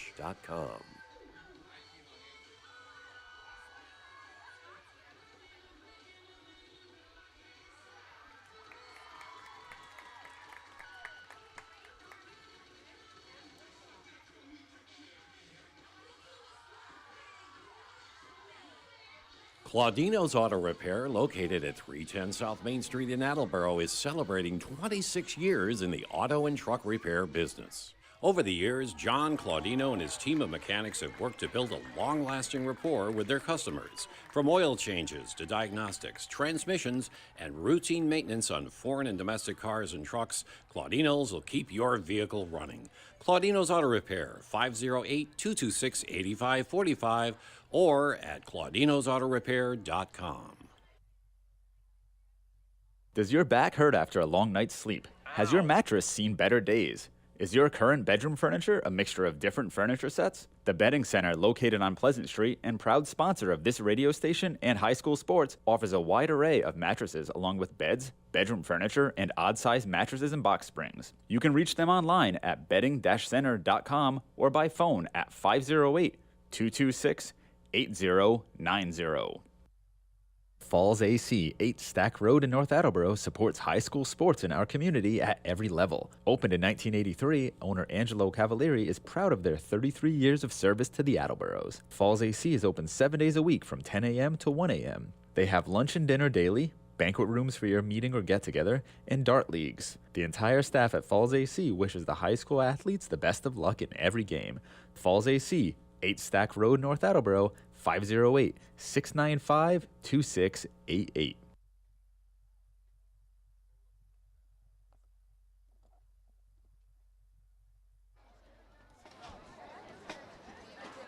Welcome back. Well, we needed a crowbar to pry the headset away from Kevin Callahan. Finally, Connor, who's doing our stats today, Connor Coleman, you're a senior at Attleboro High. Correct. Planning to head to Syracuse? Those If are it my works out. aspirations. Yes. And again, his safety schools are Harvard and yep. Yale. Yes. Penn as well. Maybe They've been Princeton. reaching out to me, you know. Yeah. You've proven that you're much better at math than Kevin and I. What do you got for stats today? So as of right now, Milford's quarterback, New Bedford. Oh my gosh! Now I you guess got I me call doing him. it. He's rubbing off. Rodriguez is 10 for 12 with 167 yards through Excuse the me, air. did you say 10 for 12? Yes. Wow. Incredible night from How him. many yards? 167 with 2 touchdown passes, both of which were to New Bedford's incredible number 2, Desmond Brunskill, who has 4 for 64 yards, the longest being 38 through the air. Yeah. And Just going to mark that Yeah. for the second half. Go ahead. And his 2 touchdowns, 5 yards. His other 2 receptions, 38 and 16. Wow. He's been a big part in them, moving this ball downfield. And then off the line of scrimmage, New Bedford's number 7, Nunes, is 5 for 43. And they're 5 carries, yeah. 5 carries for 43 yards. And then 30, Gooding is 3 carries for 37 yards and has 57 reception yards. Wow. On just 2 catches. Yeah. Wow. And for Attleboro, Hold on one second. Gosh, that makes me feel old because, again, I covered Godin's father when he was in high school for the Whalers. He noticed, all right, known as JoJo back then. Now it's Joseph. What do you have for the Bombardiers? off to a rough start here. Matt Harvey is 8 for 11 with 1 interception. However, he does have a 27-yard touchdown pass. He is, like I said, 8 for 11 with 73 yards. Rivera, coming off of a better, more productive week off the line of scrimmage. He has 9 carries for 53 yards. Wow.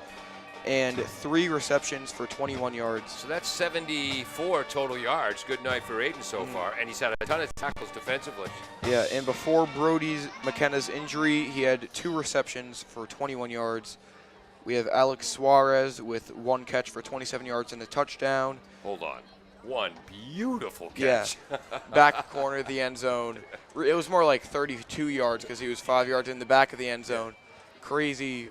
Yep. Toe touch. So yeah, better, or it appeared to be better in that first quarter off the line of scrimmage compared to last week. However, they have had a rough second quarter. Hopefully they're making some adjustments in the locker room. And the Bombardiers did win the opening toss, and they deferred, so they'll have the ball first when we get back. At halftime, the score is 26-6. We're going to let you hear a little bit from the Attleboro band, and then, please our sponsors a little more. Don't go away.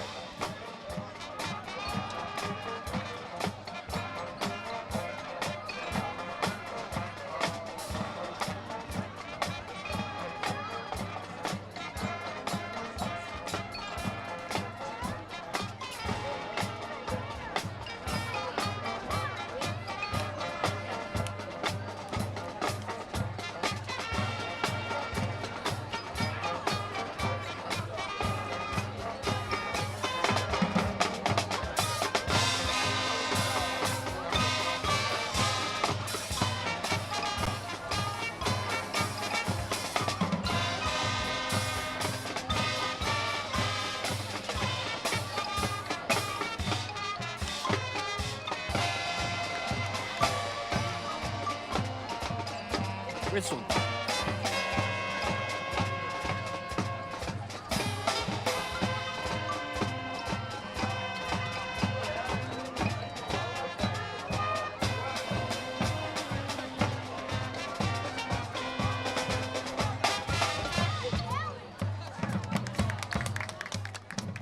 Bristol Glass, 110 North Main Street in Attleboro, has supported local high school sports for many years. Bristol Glass has been chosen for glass replacement projects for home and business for over 60 years. From shower doors to auto glass and mirror replacement, Bristol Glass is ready to do the job. They accept most insurance plans and serve several communities around the Attleboro area.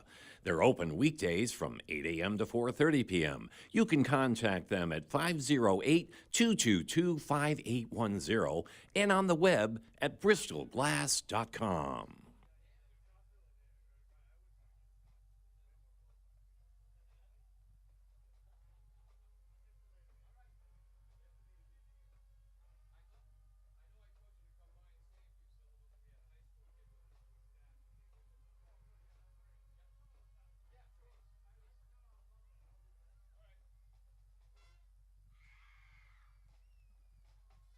W.H. Riley is here when it comes to heating your home or business this winter. W.H. Riley & Son always welcomes new customers. They're a family-run business serving the Attleboro area since 1873. They offer heating oil and propane with 24-hour emergency service. For more information, you can contact them at 508-699-4651 or their website, whriley.com. W.H. Riley & Son, 35 Chestnut Street, North Attleboro, a company Greater Attleboro residents have called on since 1873.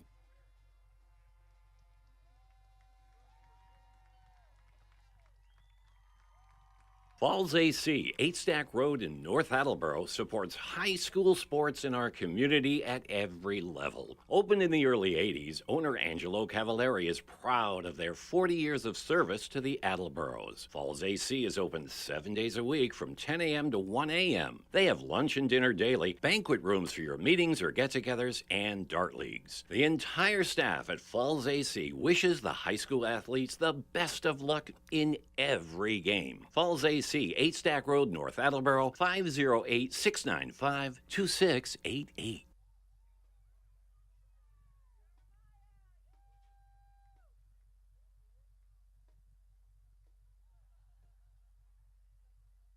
LJ's Car Wash, located just past the Attleboro line on Route 123 in Norton, is available for all of your vehicle cleaning needs. Open every day beginning at 8 a.m., LJ's has the equipment to clean your vehicles inside and out, from 24-hour heated self-serve bays to full detailing service and everything in between. For more information, you can contact them at 508-223-3278 or on their website at ljscarwash.com. Welcome back to AACS 15 Sports, the AACS YouTube channel, 1320 WARA, and WARAradio.com, where we can be heard all over the world. If you're enjoying the broadcast, you might enjoy my radio show, Pontificating with Paul and the Proletariat. What's that look in your face, Callahan? Nothing. Something caught. Monday through Friday, I follow Wake Up with Dominic. He's on 6 till 9. I'm on 9 till noon. It's a fast-moving, multi-subject program, a radio show and a parody of same at times. When the show is good, it's very good and very original. When it's bad, it's utter drivel, but at least it's never average. Just 3 hours you can't get back. Kevin, and for those joining us late, New Bedford has a 26-6 lead. We'll get to that, but you are broadcast games in Rhode Island. This is the only game you're going to be with us this season. And you were telling us that you had the athletic director from Burrville on during halftime of one of your broadcasts, and he made an impassioned plea that you want to share with the Massachusetts listeners. Well, because I think it applies to not only Mass and Rhode Island, but New England and across the country. His plea was, all you armchair referees. Every athletic director in the Hawk this year had to put in for 2 Thursday night games. The games in Rhode Island are being moved to Thursdays. There is a referee shortage, not just in football, but in all the sports. Contact is what the gentleman in Burrville say, but contact an athletic director, contact the league. Go get trained. Go. The money's not bad. Yeah. You're far enough away from the parents and the fans on the field where you can't hear them. It's the walk to your car after the game. Well, you get a bit of an escort, but it's they need it. It's when you think about the high school football, you had the year before COVID, they had the Triple E, and they were moving games from Fridays to Saturdays. You had a couple of years of COVID. You think it's starting to get back to somewhat normal, and now we're moving games to Thursdays. And the reason for that is there aren't enough refs for all the games to be on Friday night, and many of the refs do college games on Saturday. And so Pop Thursdays, Warner games, Oh, which that's they don't right. want to. They want to save that, for your Attleboro listeners, the White Hawks and the program. And these referees, many of them are the same, and they don't want to give up those afternoons that they're already doing for the kids to put in a high school game. That's why you're seeing games starting to move back towards the Thursdays. Wow. And that affects, coaches are on routines. They don't like having a routine disrupted. For Thanksgiving, they can make it work once a year. But Attleboro's playing next week on Thursday. You've already seen some of the other hot games being moved to Thursday, working together. And you need they need the rest in all the sports. By the way, Connor, guess who they're playing next Thursday night? Milford. New Bedford.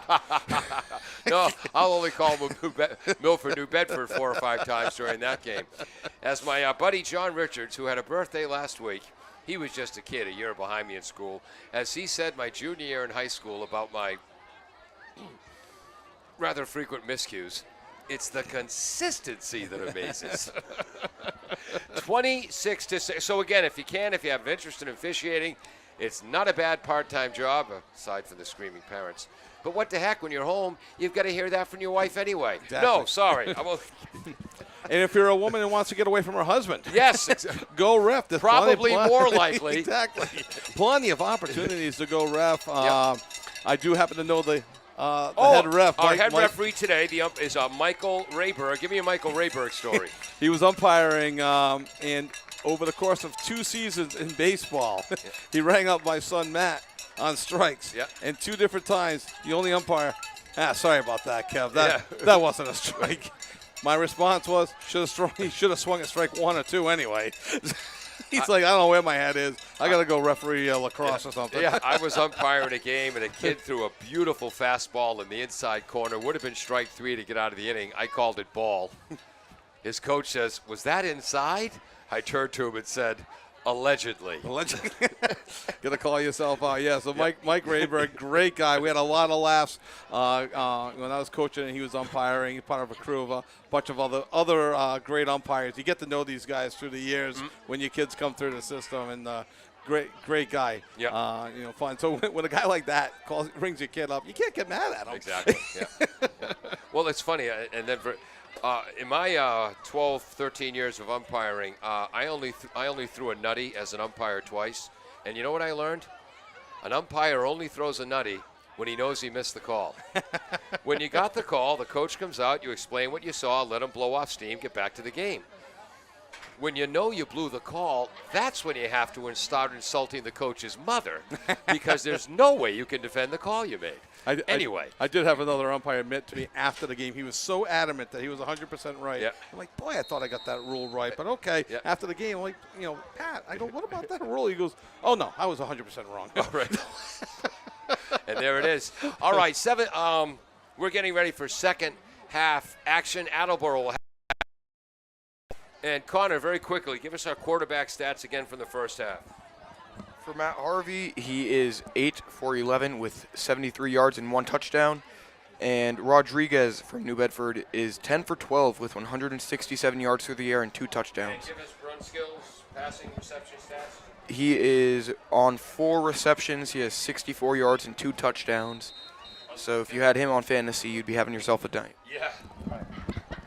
Aiden Rivera has 73 total yards for the Bombardiers on 12 touches. Here we are. So New Bedford is going to kick off right to left, deep to our left, and they're going down in the depth chart now. That's oh no, it's Hutchinson, the Mikey variety, and Rivera back to receive the kick. Again, New Bedford going right to left here in the third quarter.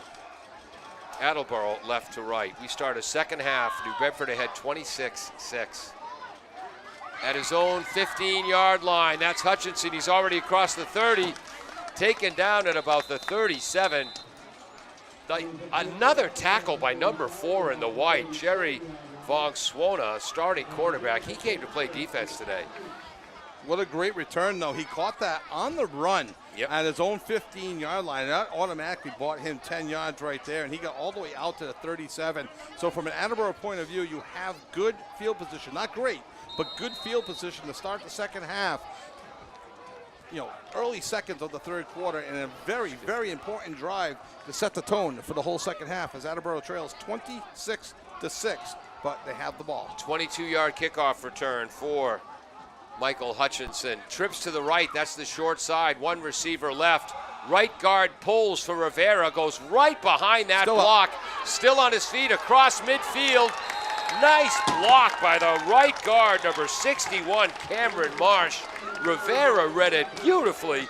Moves from his own 37 to the New Bedford 45. I'll tell you what, Rivera did so well there, and it's cliche, but he just kept his legs churning. Yep. He never stopped. He stood up and then picked up another 12 yards or so as he bounced out all the way down to the New Bedford 45.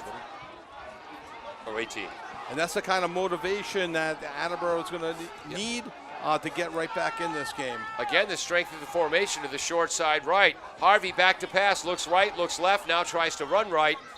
Throws a fastball in the general vicinity of number 6, Mikey Hutchinson. The reason he did that, there were more New Bedford players than Attleboro in the area. Smart play, Matt Harvey. Yeah, good play by Harvey. What I liked about that, too, is he had time.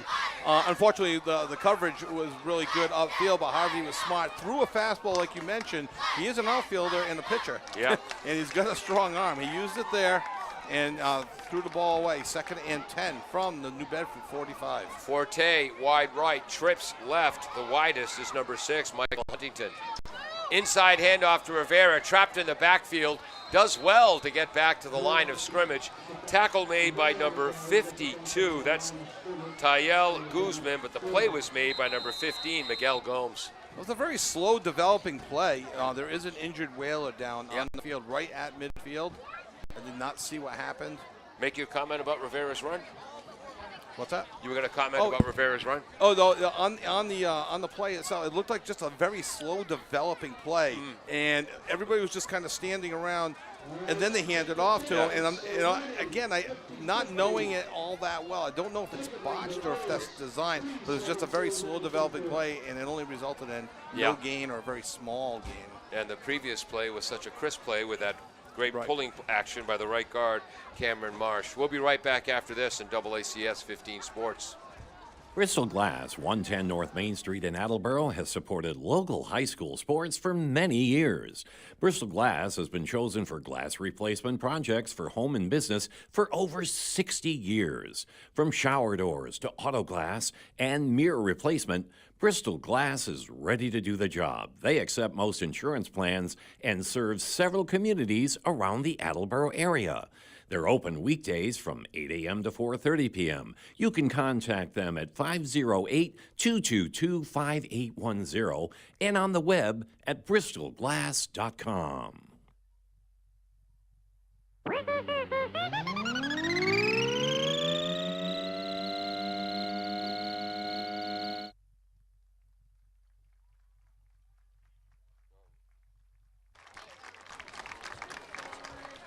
Welcome back to AACS 15 Sports. I'm Paul Healy along with Kevin Callahan. Dave Angel is on top of the press box on camera. He'll be editing this for later broadcast on Channel 15.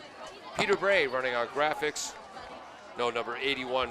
He's number 14 on the Milford program, on the New Bedford program. That's Jartavis Penroe. We hope he's okay. Jim Jones, engineer in charge. Connor Coleman on stats. 3rd and 10. Bombardiers at the 45 of New Bedford. Harvey looks left. Pass is complete to Malachi Jefferson. That's going to be a gain of 5. We'll see if they go for it on 4th or kick it away. Nice coverage by number 5, Kevin Fonts. And this is the fun part of the game. I'd like to, try to get. If I'm Attleboro, I think I'd go for it. You control the ball. You need about 4 yards. 4 yards for the first down. How can you tell that our call isn't piped into the Attleboro bench and head coach Jim Winters? This is just, again, my take. I like to see him go for things, take chances. Coach Winters knows his team a billion times more than I do. They're in punting formation, but due to injuries, they need another player out there. Sprinting out there is number 35, Jay Sean Crosby. Just a sophomore, Crosby. He's the gunner on the left. So I bet that was McKenna's spot. Suarez, spiral punt this time. Fair catch calling called. for a fair catch, letting it go, but takes an Attleboro bounce. Don't roll in the end zone. No, they did it again. They did get it down. Whoa. Against Old Rochester, the ball was rolling to a dead stop at the 1 yard line, and Attleboro Leon leaded it into the end zone for a touchback. When you're all alone, you don't have to dive for the ball. That time, great job by the Attleboro Gunners, and they down it. Is that the 1 or 2 yard line? I'm going to go with the 2, but I made a mistake earlier. Great punt by Suarez. It hit at about the 4 yard line, went straight up in the air, actually back a little bit, bounced again, rolled towards the end zone, and a great job by the Attleboro Gunners to down it at the 2. Yeah, I think it's the 2 yard line, Paul. So that's a 38 yard punt. You didn't want a 40 yarder. Right. So it'll be interesting. I thought Attleboro, like I said in the first half, put a good pass rush on, but that left a lot of single coverage. We'll see if Attleboro drops more people back in coverage and maybe rushes a few less people. Milford coaches are incredulous. They thought that should have been a touchback. New Bedford coaches are just as angry. Rats. What are you laughing at, Connor? It's not easy being this stupid. So, and again, this is a situation, New Bedford runs everything out of the spread. Attleboro runs a lot of spread, but in short yardage situations, they'll go to the wishbone or a power offense. Penn State used to run everything out of the spread till one too many times they couldn't make a 3rd and 2 or 4th and 1. So now Penn State, for short yardage, has added a quarterback under center for situations like this. And I don't mean to criticize Mark DeBrito, their great head coach. Fake. Great fake by the quarterback, rolls to the right, might have gained a yard. Just a little play action option. QB draw out to the right side. A play designed just to get some more yards. Get out front and see if they can get some positive yards and get out of their own end zone. 2nd and 9 at the 3, and starting quarterback Colin Rodriguez and kicker, he limped back to the huddle, but he's staying in. Twins to the left, twins to the right, the short side. Godin, the running back, to the left. I'm sorry, it's trips to the left, the wide side. Godin, the running back, is behind Rodriguez. Goes right up the middle. He's hit near the goal line. Does well to get out.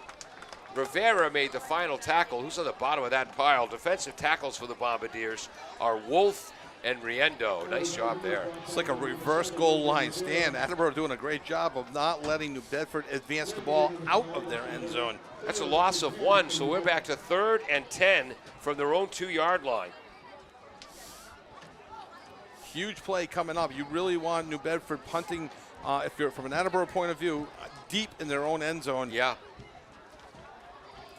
You don't want to give them any running room. Look for New Bedford to go to the Brunskill here. See if they can find number 2. I was good. And they give it to Godin up the middle. Nothing. Who made that hit? That's Rivera again. Chopped him right down with a great hit. Took his leg right out from underneath him, setting up 4th and long. And I'm not sure if Rivera is still at weak side linebacker or if they moved him to the strike linebacker position after the injury to Brody. That's no gain. It's 4th and 10, and New Bedford, not Milford, only has about 12 and a half yards. Their punter is right back on the line to get this off. Attleboro standing at the New Bedford 39, set up for the return. Something to keep an eye on. Alex Suarez ran off the field, but limping in the process. And only one receiver deep, so Attleboro might be going for the block here. Who's that punting?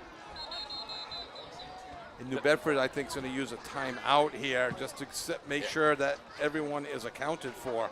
Counting on Connor Coleman's 17 or 18? 17-year-old eyes. He says that's Desmond Brunskill, which makes sense. A penalty against New Bedford. It's only half the distance, but there's not a whole lot of room to get further back. So standing well back of his end zone. So 4th and 11. Brunskill rushes on.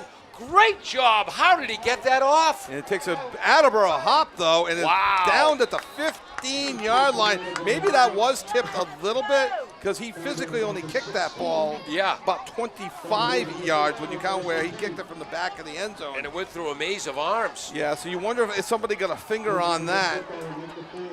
So Attleboro trailing 26-6 7:46 to go in the third quarter, and I'm not giving the score enough for our radio audience. Takes over at the New Bedford 15-yard line, we'll call it. So officially a 14-yard punt. And a great, great opportunity. 7:46 to go in the third quarter. Attleboro needs to take advantage of this opportunity right now if they want to get back in this game. Tight splits on the right side of the line. Wide splits on the left. Blitz! Harvey runs to his left, gets to the edge, wisely steps out of bounds. That's going to be a loss of 4 or 5 yards. Milford has 11 defenders on the field. They sent 17 of them on that blitz. Yep, New Bedford sent some players Oh, up rats. Milford was our big rival growing up in Westboro. Very similar colors, and wow. And next week we're playing Milford. Sorry, New Bedford fans. New Bedford not hiding that blitz at all. Showed it right before the snap and brought, not everybody, but brought a ton and forced Harvey out to his left. Good job escaping maybe a bigger sack was Harvey. 2nd and 15. Now the yard marker moves. Switch the strength of the formation to the right. That's the wide side. They'll run up the middle with Rivera. Runs into a rugby scrum, but the line's still moving. Wow. No whistle. Probably gained an extra yard or two as the whole scrum kind of pushed to the right and a little bit forward. 7:20 to go in the third quarter. 26-6. Attleboro with a huge third down play coming up. Moves from the 20 to the 17, so a 3-yard gain, 3rd and 12 at the 17. Actually, that's closer. Well, 17 of New Bedford, the Whalers. How about I just call them the Whalers? Back to pass, Harvey looks to the flat, now looks over the middle, in and out of the hands of the receiver. Incomplete, 4th and 12. Once again, the case of the catch, then run. Interesting 4th down play coming up. You're absolutely right. It's he looked to turn up, he looked to turn to right, and where he probably saw some green for the end zone, and just tipped off his fingers. Good throw by Harvey. And anyone watching, anyone who's played a skill position in football, you've done that before. Oh, absolutely. Someone had said to me in baseball or softball, why does it say runs, hits, and errors? Yes. It's part of the game. It's an unfortunate part of the game, but it's part of the game. Yep. And that counts for referees too. Yes. And when it comes to bad calls, bad teams whine about them, good teams overcome them. Unless it's the last play of the game. 4th and 12. Attleboro needs to get to the 6. Rivera to the right of Harvey. Back to pass. Good protection. Just out of the grasp of the diving receiver. Who's that? Up you go. Is that Malachi? No, Mikey Huntington. Turnover on downs. So New Bedford will take over at their own 18. With a 26-6 lead, 6:48 to go, third quarter. Just out of the reach of the receiver as he was diving.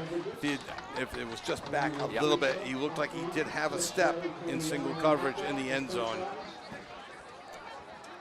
So New Bedford with 6:48 to go, leading 26-6 at their at their own 18-yard line.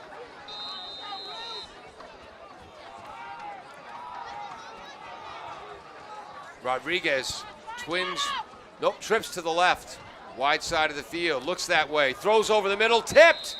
Nice play by number 9, Kellen Jones, getting his right paw on that. The intended receiver, Brian Montero Jr. 6'1", 180. Kellen Jones, nice play there to get a finger on that and just tip that away. I'm wearing my nice khaki pants. Big red stripe from my pen on them now. Darn the luck. And I just washed them today, Connor. See, so that red stripe will be there for a while.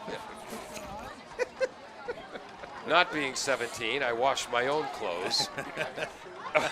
2nd and 10. Rodriguez fakes, gives to Gadeen. Inside, pops it outside, breaks the tackle. Positive yardage. And the Attleboro tackler is cramping up. Who is that? I can't see the. Might be Jake.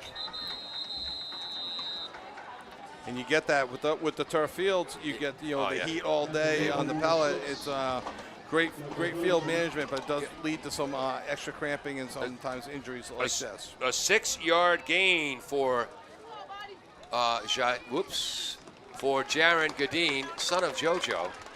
That's Huntington. Mikey coming out, and again, cramping up, I think he'll be okay. It's going to be 3rd and 4. But he does have to take one play off because the trainer, Aaron, was on the field for him. That's pretty much the rule in all the sports. Yeah. So, well, I think he's going to be out for more than one play. Yeah. That's going to, it's going to be some deep massage there on the calf muscle. Yep. Where do you get to be my age? You get those cramps in the middle of the night while you're sleeping.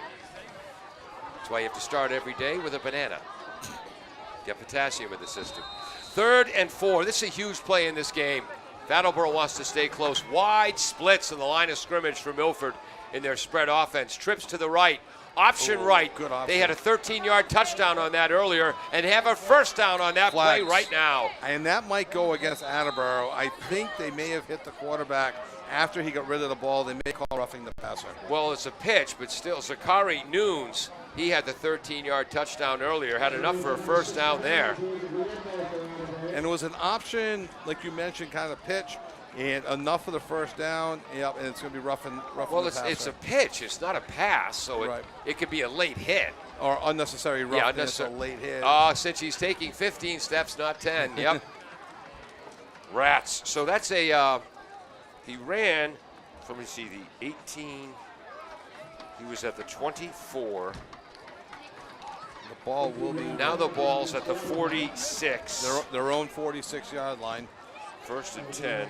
So what are we giving him for a rate? So we're going to give him 7 yards on the carry. Number 7 yards on the carry. Clock winds down halfway through the 3rd quarter, just under 6 minutes. That was huge. And then hit in the backfield, bounces out of that tackle. I think all 11 members of the Bombardier defense got a shot at him, finally taken down by Mikey Huntington and Jake Riley. But I think everybody gets a 1/11th credit on the tackle. Yes, Zachary Nunes, the carrier. Work on that, okay, Connor? 1/11th. Yeah. So that does only go for a 2-yard loss. He actually had him probably for a 5-yard loss. Right. Second, yep. I was just going to say back in his own territory on his own 49 now. On the 44. That is correct. Back on his own 44. Yeah. Just wanted to see if you were Connor killing it. Yeah, Connor killing it on the stats. Absolutely, thank you. Yeah, really. Trips to the right for the Whalers. Running back to the right of the quarterback, Rodriguez. Attleboro sends 6. Slant over the middle. Another catch by number 2, Desmond Brunskill. He breaks a bunch of tackles. Moves from his own 44 to the Attleboro 30. I'm starting to think that Danny Ventura of the Boston Herald knew what he was talking about when he named Desmond Brunskill as a player to watch in Division I. The only one for Bedford to make that list. 6'5", senior. I don't know if he has any aspirations of playing football after high school, but with that size, you know, he could probably play some ball. On stats, 208-yard passing for Rodriguez, 203, 100 yards receiving on 5 catches for Brunskill. 1st and 10, the Attleboro 30-yard line. And remember that big conversion on 3rd and 4 at their own 24 a while ago. Gadeen up the middle, hits the pile and drives it forward, Aiden Rivera style. That's going to be a gain of, well, 2 yards, but New Bedford he was hit behind the line of scrimmage. Yeah, and New Bedford doing a great job now. Then, you know, it's a little early to be looking at clock, but when you lead by 20 and you're controlling the line of scrimmage right now with runs like that, good pass plays, as tick under 4 minutes to go, New Bedford leads by 3 scores, and with the ball now getting deeper in Attleboro territory. A 2-yard gain, 2nd down, 8 yards to go at the Attleboro 28. Rats, I didn't write down what time this drive started. You know, I just looked at my notes to see if I did. It's the only one I didn't do that either. Rats, 7:50. It started around the 6-minute mark because Attleboro had 2 incompletions. Rolling to his right with plenty of time is Rodriguez. Throws underneath. Catch is made. Getting inside the 10. Into the end zone. Number 3, Anthony Diakite. One of the captains. That makes it 32-6. Wow. 32-6. That was a 82-yard drive. 28-yard touchdown pass. In approximately 3 minutes as well. And how many yards? 28-yard touchdown pass? Yep. And they take a 32-6 lead in getting now the late stages of the third quarter. And as Yogi Berra would say, it's getting late early in Attleboro. For the PAT is Rodriguez, the quarterback. Right through the middle, 33-6, right? There it is, 33-6 New Bedford. So Attleboro's going to have to find a way to regroup and then start. You almost start playing for some momentum now. Start to do some things as you start preparing for next week, maybe. We'll be right back. Falls AC, 8 Stack Road in North Attleboro, supports high school sports in our community at every level. Opened in 1983, owner Angelo Cavalieri is proud of their 33 years of service to the Attleboros. Falls AC is open 7 days a week from 10 a.m. to 1 a.m. They have lunch and dinner daily, banquet rooms for your meeting or get-together, and dart leagues. The entire staff at Falls AC wishes the high school athletes the best of luck in every game.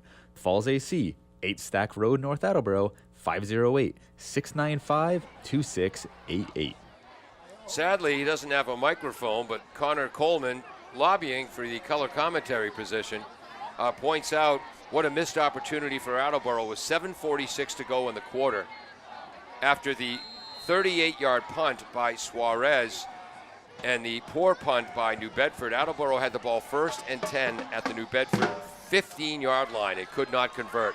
Kickoff right to left. Rivera fields it at his own 14-yard line, gets out to his own 32-yard line. So an 18-yard return for Rivera, heading left to right. So Attleboro kind of getting into maybe Good comment, by the way, Connor. Go ahead, Kevin. I was going to say, might be starting to get into some desperation mode. They're going to maybe try take some chances downfield, try to maybe get some big plays, maybe some trick plays as well. They got to score in a hurry here. Yes. That's another way of saying it. Offensive line, let's see who's at that right guard position. And Attleboro still missing somebody. Suarez has to come in. So it'll probably be fullback or tight end. And I know you've been doing, this is your third game with Attleboro this year, but my understanding is they've been beaten up with injuries as well, going all the way back to training camp. Yeah. In August, right into this week as well. With Pantages down, we saw McKenna go down. I mean, those are big names on both sides of the ball. Hesper. Yep, the starting safety. They had a bunch right formation. Harvey threw left. And we have another cramping situation. That's Huntington again, right? Yeah. No, Malachi, I think it was number 5. Oh, Malachi Jefferson. Yeah. Okay, should know by the green shoes. Now I'll know that. So from these 32, it's going to be, we'll give him 6. 2nd and 4. I won't say no huddle, but it wasn't a huddle. Like, it wasn't a hurry-up offense. There's that formation where the wings on the right act like pulling guards to the running. left. Rivera comes out of the pile, getting to the right sideline, thrown to the turf by Anthony Diakite, but a first down gain for Rivera.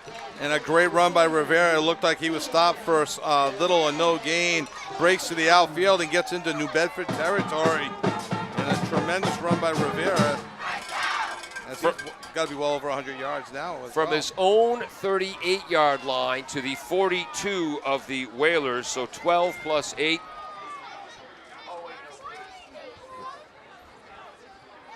Two minutes to go, just about 2:05 to go in the third quarter. 1st and 10 for Attleboro in New Bedford territory. Just for the record, Connor just made his first arithmetic mistake of the afternoon. Swing pass to Rivera on the left, gets to the edge, bursts through a couple of tackles because he means it, and gets a first down. Moves from the 42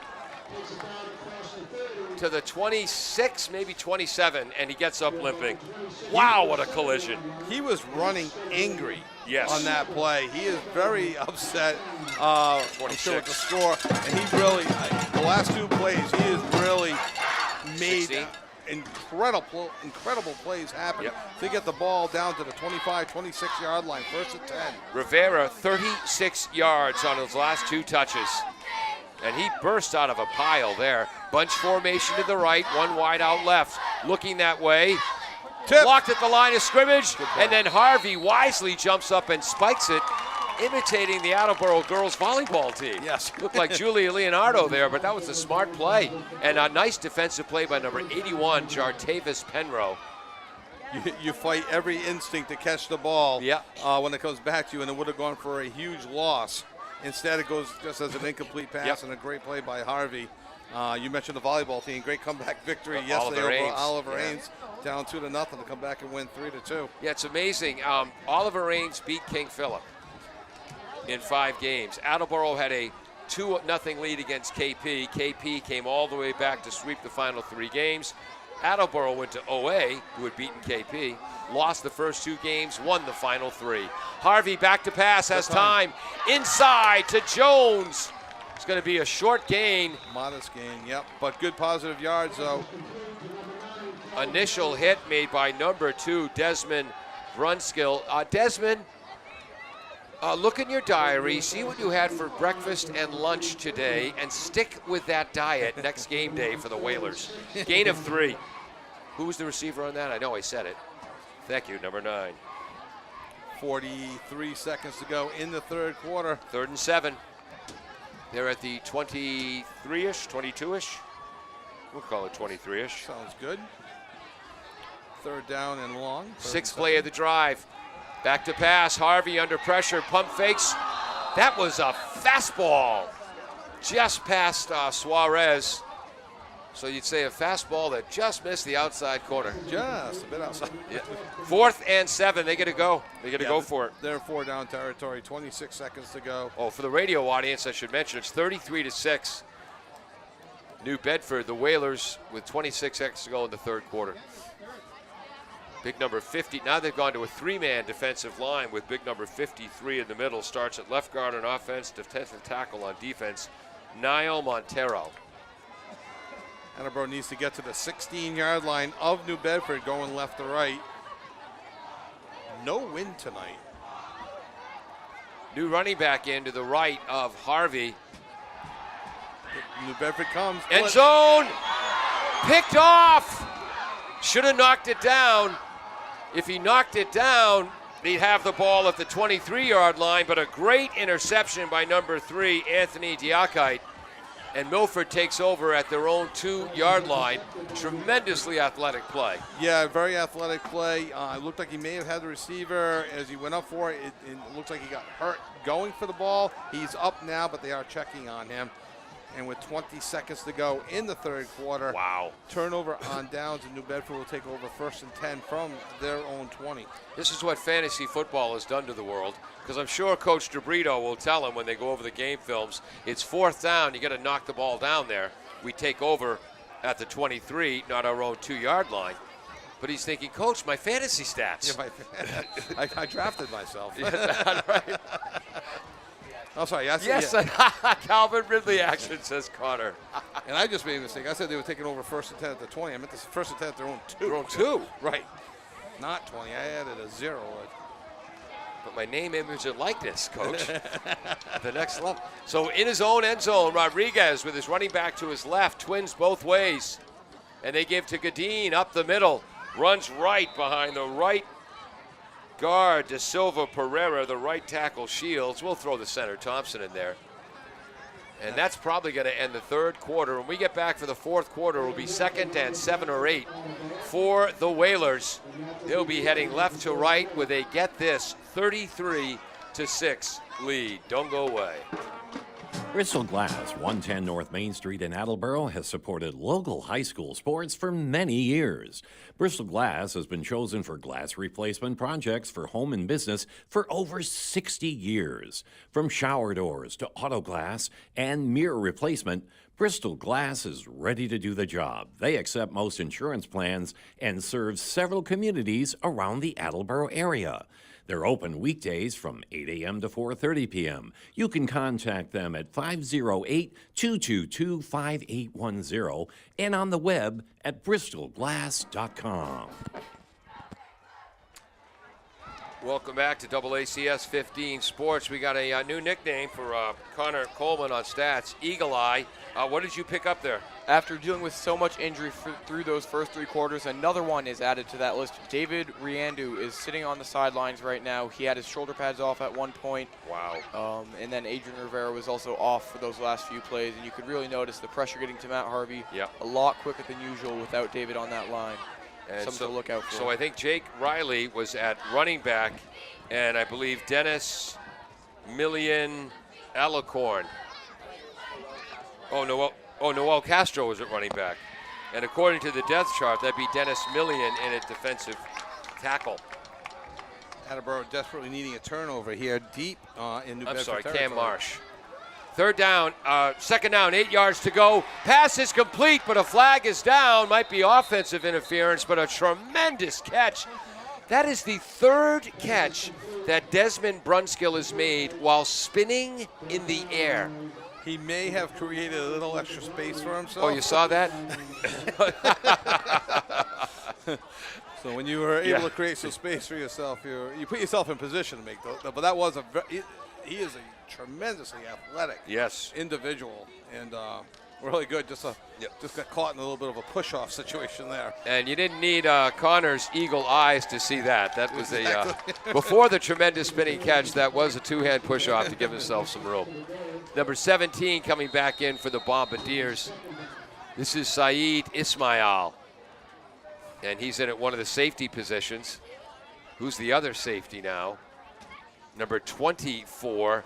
So Austin Bissett. So they're deep in the depth chart. Austin Bissett, hockey player too, I believe, right? I knew that name from somewhere. So it's 1st and 10? 2nd and 10? 2nd and 10. Because it's a spot foul. Sorry, Peter Brady. Should have given that information earlier. Uh-oh. I had my head down, sprinting up the left sideline as Godin stays in bounds. No flags. They're not going to catch him. No flags. No flags. That is a 90. There is a flag. There's a flag back at the 15-yard line. What would have been a 97-yard touchdown, and then another flag in the end zone. And I think it's coming back, just by the way everyone's reacting. I don't know if it was a block in the back or a hold. I am an Attleboro fan, but wow. Again, I knew Godin's father, JoJo. I called his games when he was in high school. A 97-yard touchdown run taken off of the books. We'll see where the penalty occurred. And now they'll go all the way back. If you got to assume half the distance to the goal line, they're going to go back to about the 1.5, 2 yard line. Well, plus the flag in the end zone for excessive celebration for the non-touchdown. Right. You decline one, you take the other. Because I don't think you can take both. No, I think one's a dead ball foul. Oh. So where are they marking it from? It looks like they're at the 33-yard line. Oh, so it's right. It's not from the line of scrimmage. It's from the spot of the ball. So, okay. Good point. I got my rules messed up. So from the 3.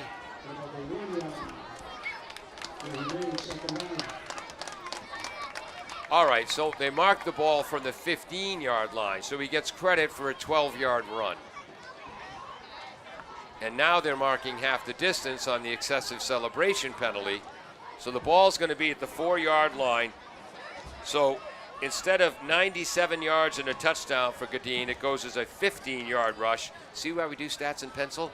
It goes as a 15-yard rush, and it'll be 2nd and 8. And it looks like the ball's at the 4? Yeah. Connor looked insulted at me when I gave him a pencil, not a pen, to do the stats last week at Bishop Fee. So 11:06 to go in the 4th quarter. And a timeout. And a timeout on the field.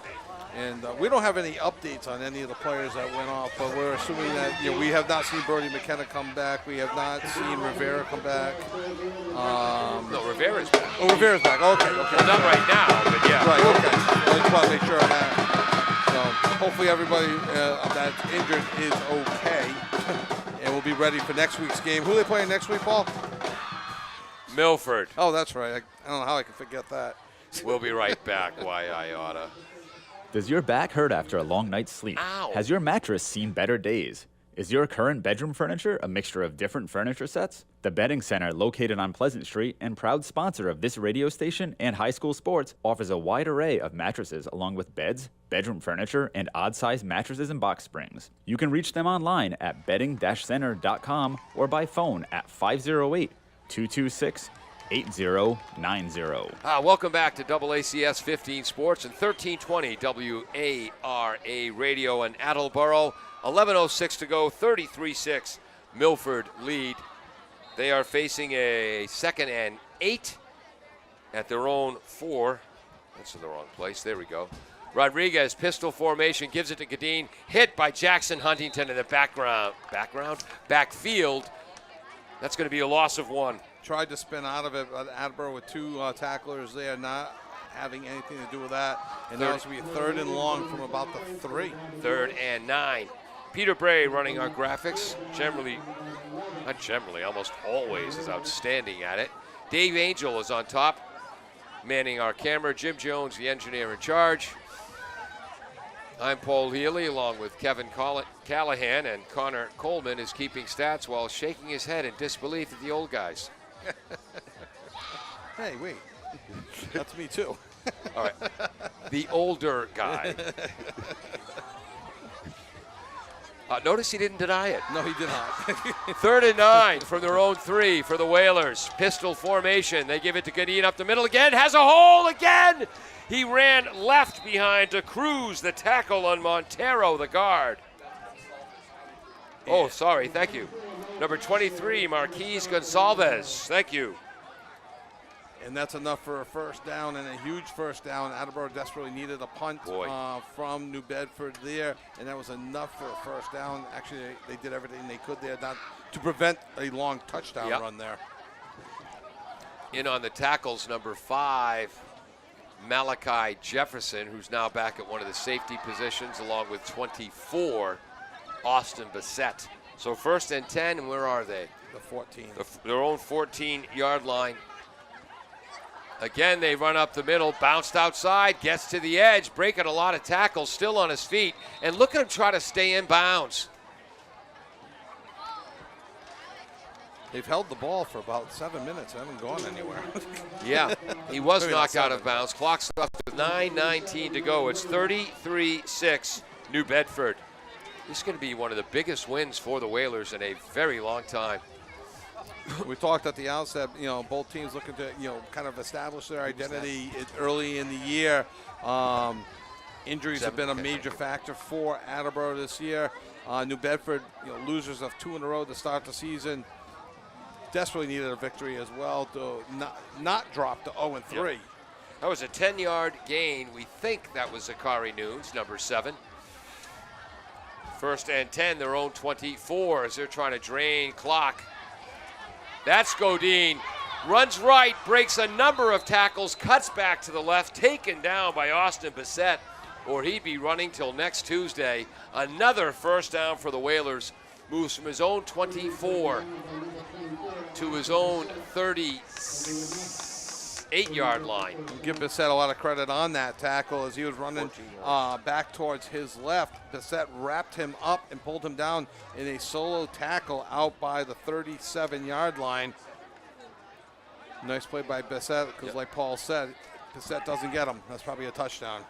And that is 127 total yards for Jojo Gadeen. I'm sorry, Jojo's his father. I'm sorry, that's Jaron Gadeen. Sorry, Mrs. Gadeen.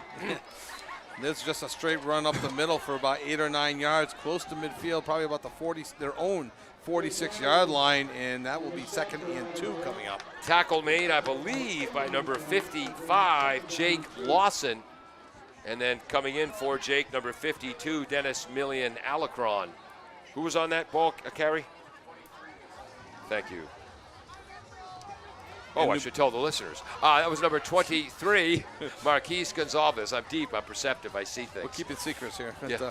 New Bedford content just to hand the ball off and kill some clock. We're inside 8 minutes to go. This drive started at their own 2-yard line, and it's pretty clear which team is controlling the line of scrimmage. Looks like another first down run. It was 2nd and 3. Oh, it's a first down. It is enough for a first. So, sorry, Peter, I'm late on this. Gonsalves had a 7-yard gain and then a 3-yard gain for the first down.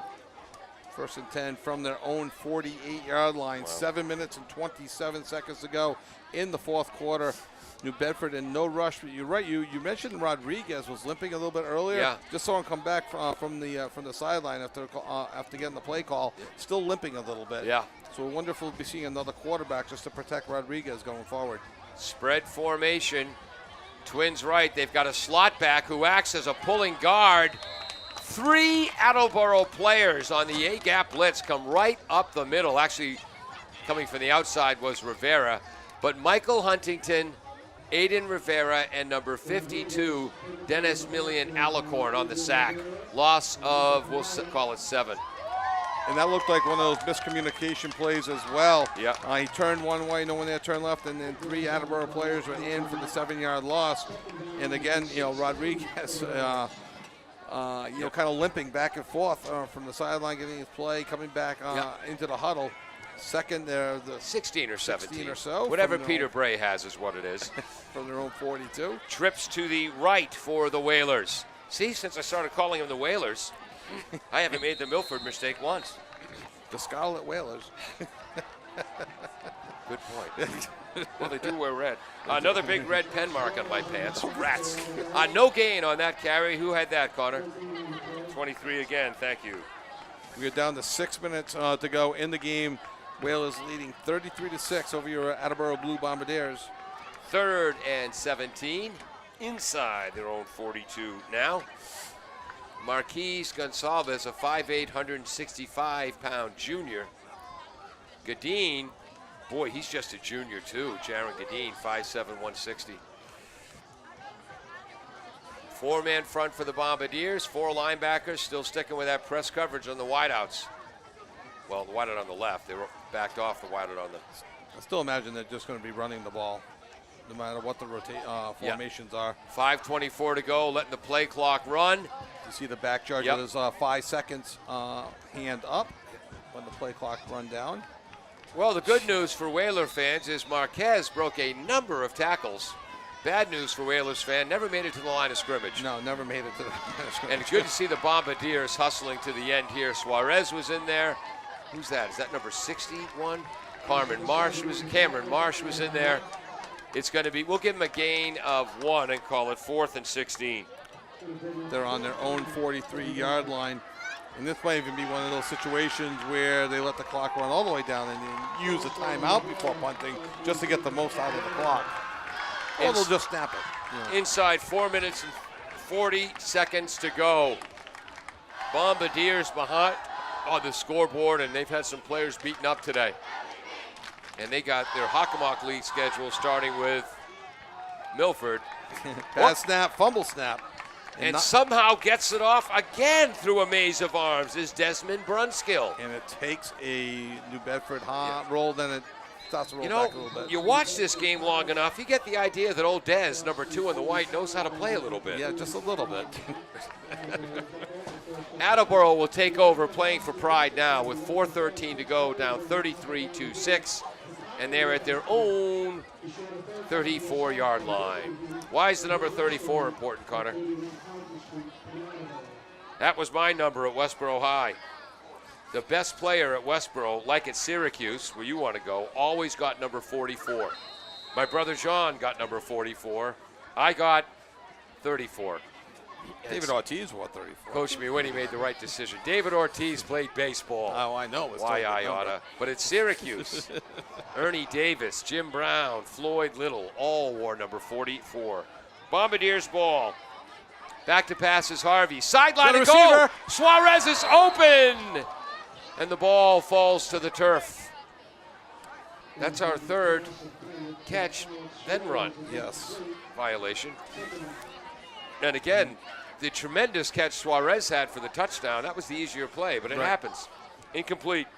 And again, Maxwell Smart missed it by that much. There wasn't a Whaler within a few yards of Suarez. He would have been gone for a touchdown. 33-6 here in Attleboro. Toja Cassidy with 4:05 to go in the game. And there's more bad news. It stops the clock. So they're at their own 32 or 33? 33. Okay. 2nd and 10. Back to pass, Harvey. Has plenty of time. Uh-oh, swing pass. Nice pass, Harvey, over the linebacker, but it took a while to get there. Rivera makes the catch and then slammed to the turf by Jaheim Sanders, the middle linebacker. So it's going to be 3rd and long as the clock ticks under 4 minutes to go in the game. 3rd and about 14? 14, yeah. From their own So that's a loss of 4. 29. They need to get to the 43, it looks like. So 3rd and 14, 3:30 to go in the 4th quarter.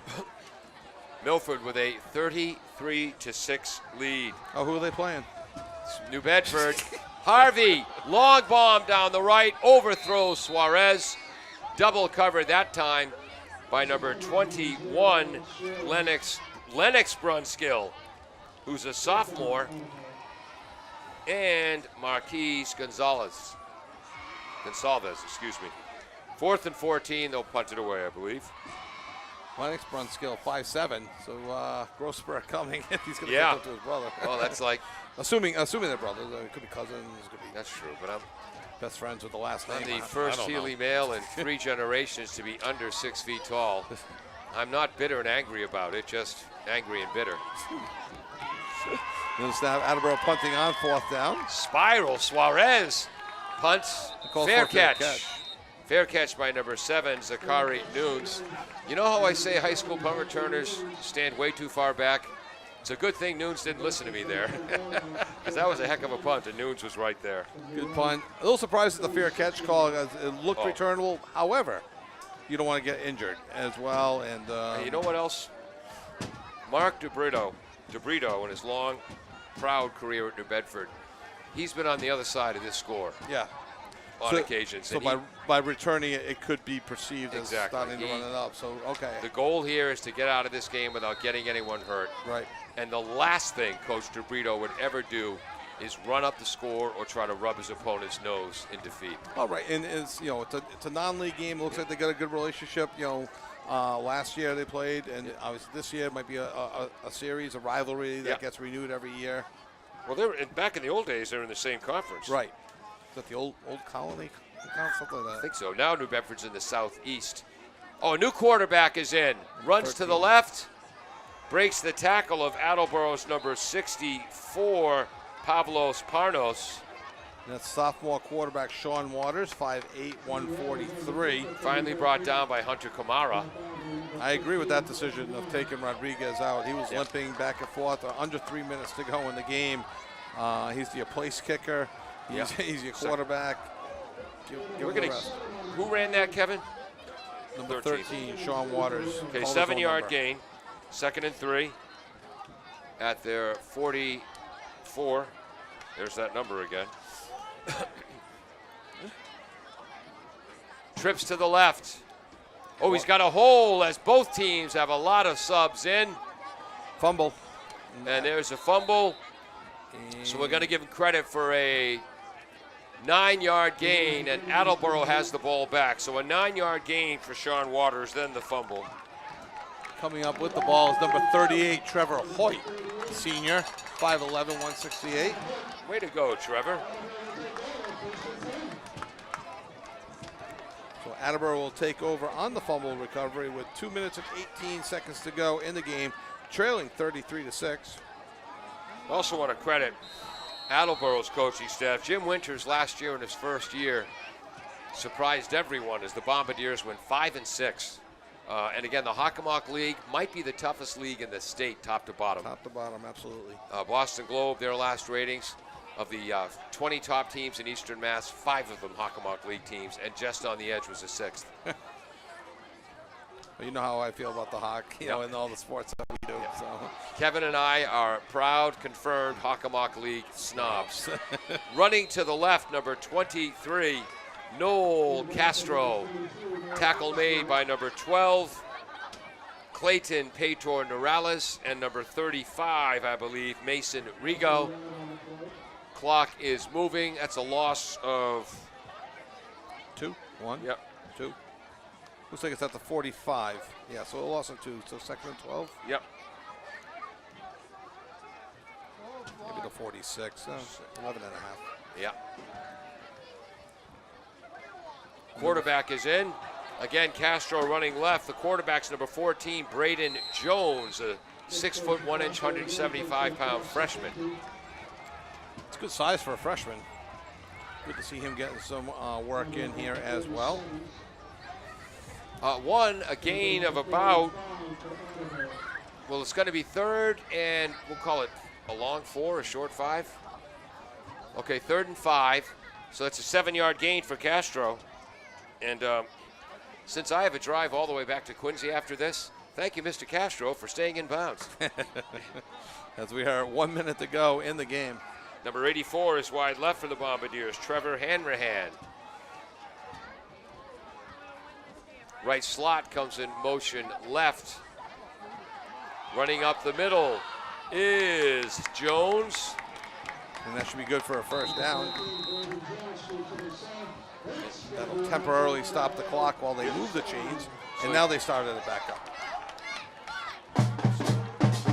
So we're looking at one more play here, Paul. Yeah.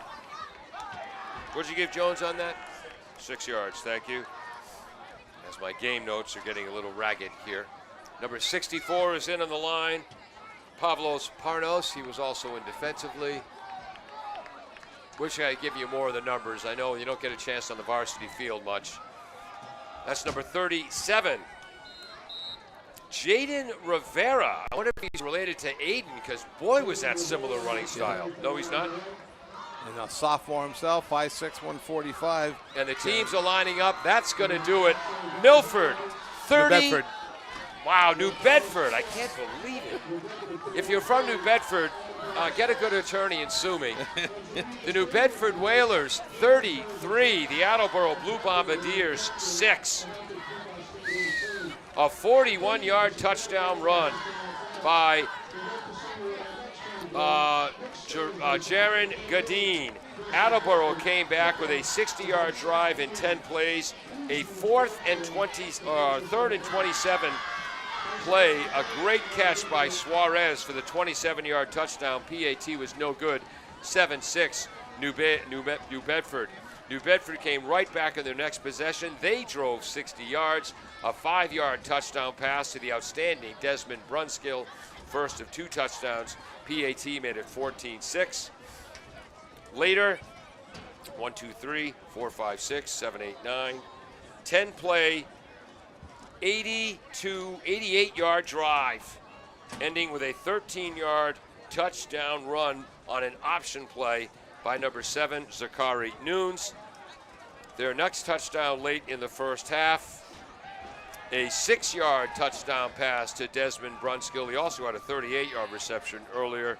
PAT, 2-point conversion was no good. First half ended 26-6. Only score of the second half, 28-yard touchdown pass to Anthony Diakite. Throw some stats at us. So for that, Rodriguez was 12 for 15 with 231 yards through the air with 3 touchdowns. He had less passing in the second half. He only threw 3 attempts, 2 for 3 in the second half with, 60 some odd yards.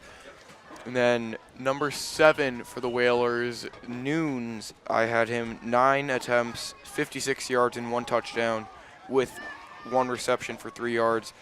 And then I would say who they ran their offense through, number 30, Jaron Goodine, was 10 rushing attempts, 70 yards, and 2 catches for 57 yards with 1 touchdown. And then really the receiver of the game was Brunskill, 5 catches for 100 yards and 2 touchdowns. Unbelievable athleticism from him on 2 bobbled passes. He managed to bring them down. That tip drill really paying off. And just a wonderful game all around. Attleboro's Matt Harvey was 13 for 23 with 101 yards and 1 touchdown. Other than that, pretty quiet game for the Bombardiers. Well, Rivera mentioned his total. Rivera, he had 13 rushing attempts, 93 yards, and then 5 catches for 34 yards, totaling up 127 total yards for Rivera. Yeah, an incredible defensive performance. Good point. Yeah, no, it's important now for Attleboro to regroup and get ready for Milford and for New Bedford. Build off this and see what they can do with their season going forward. Exactly right. I'm Paul Healy. He's Kevin Callahan. Thank you very much to Connor Coleman, who made our job so much easier with the deadly, or as they say in My Cousin Vinny, dead-on balls accurate stat taking. Peter Bray ran our graphics. Dave Angel on camera on top of the press box. Jim Jones, our engineer in charge. Most of all, thank you, the watchers and listeners, for joining us today on AACS 15 Sports. You're listening to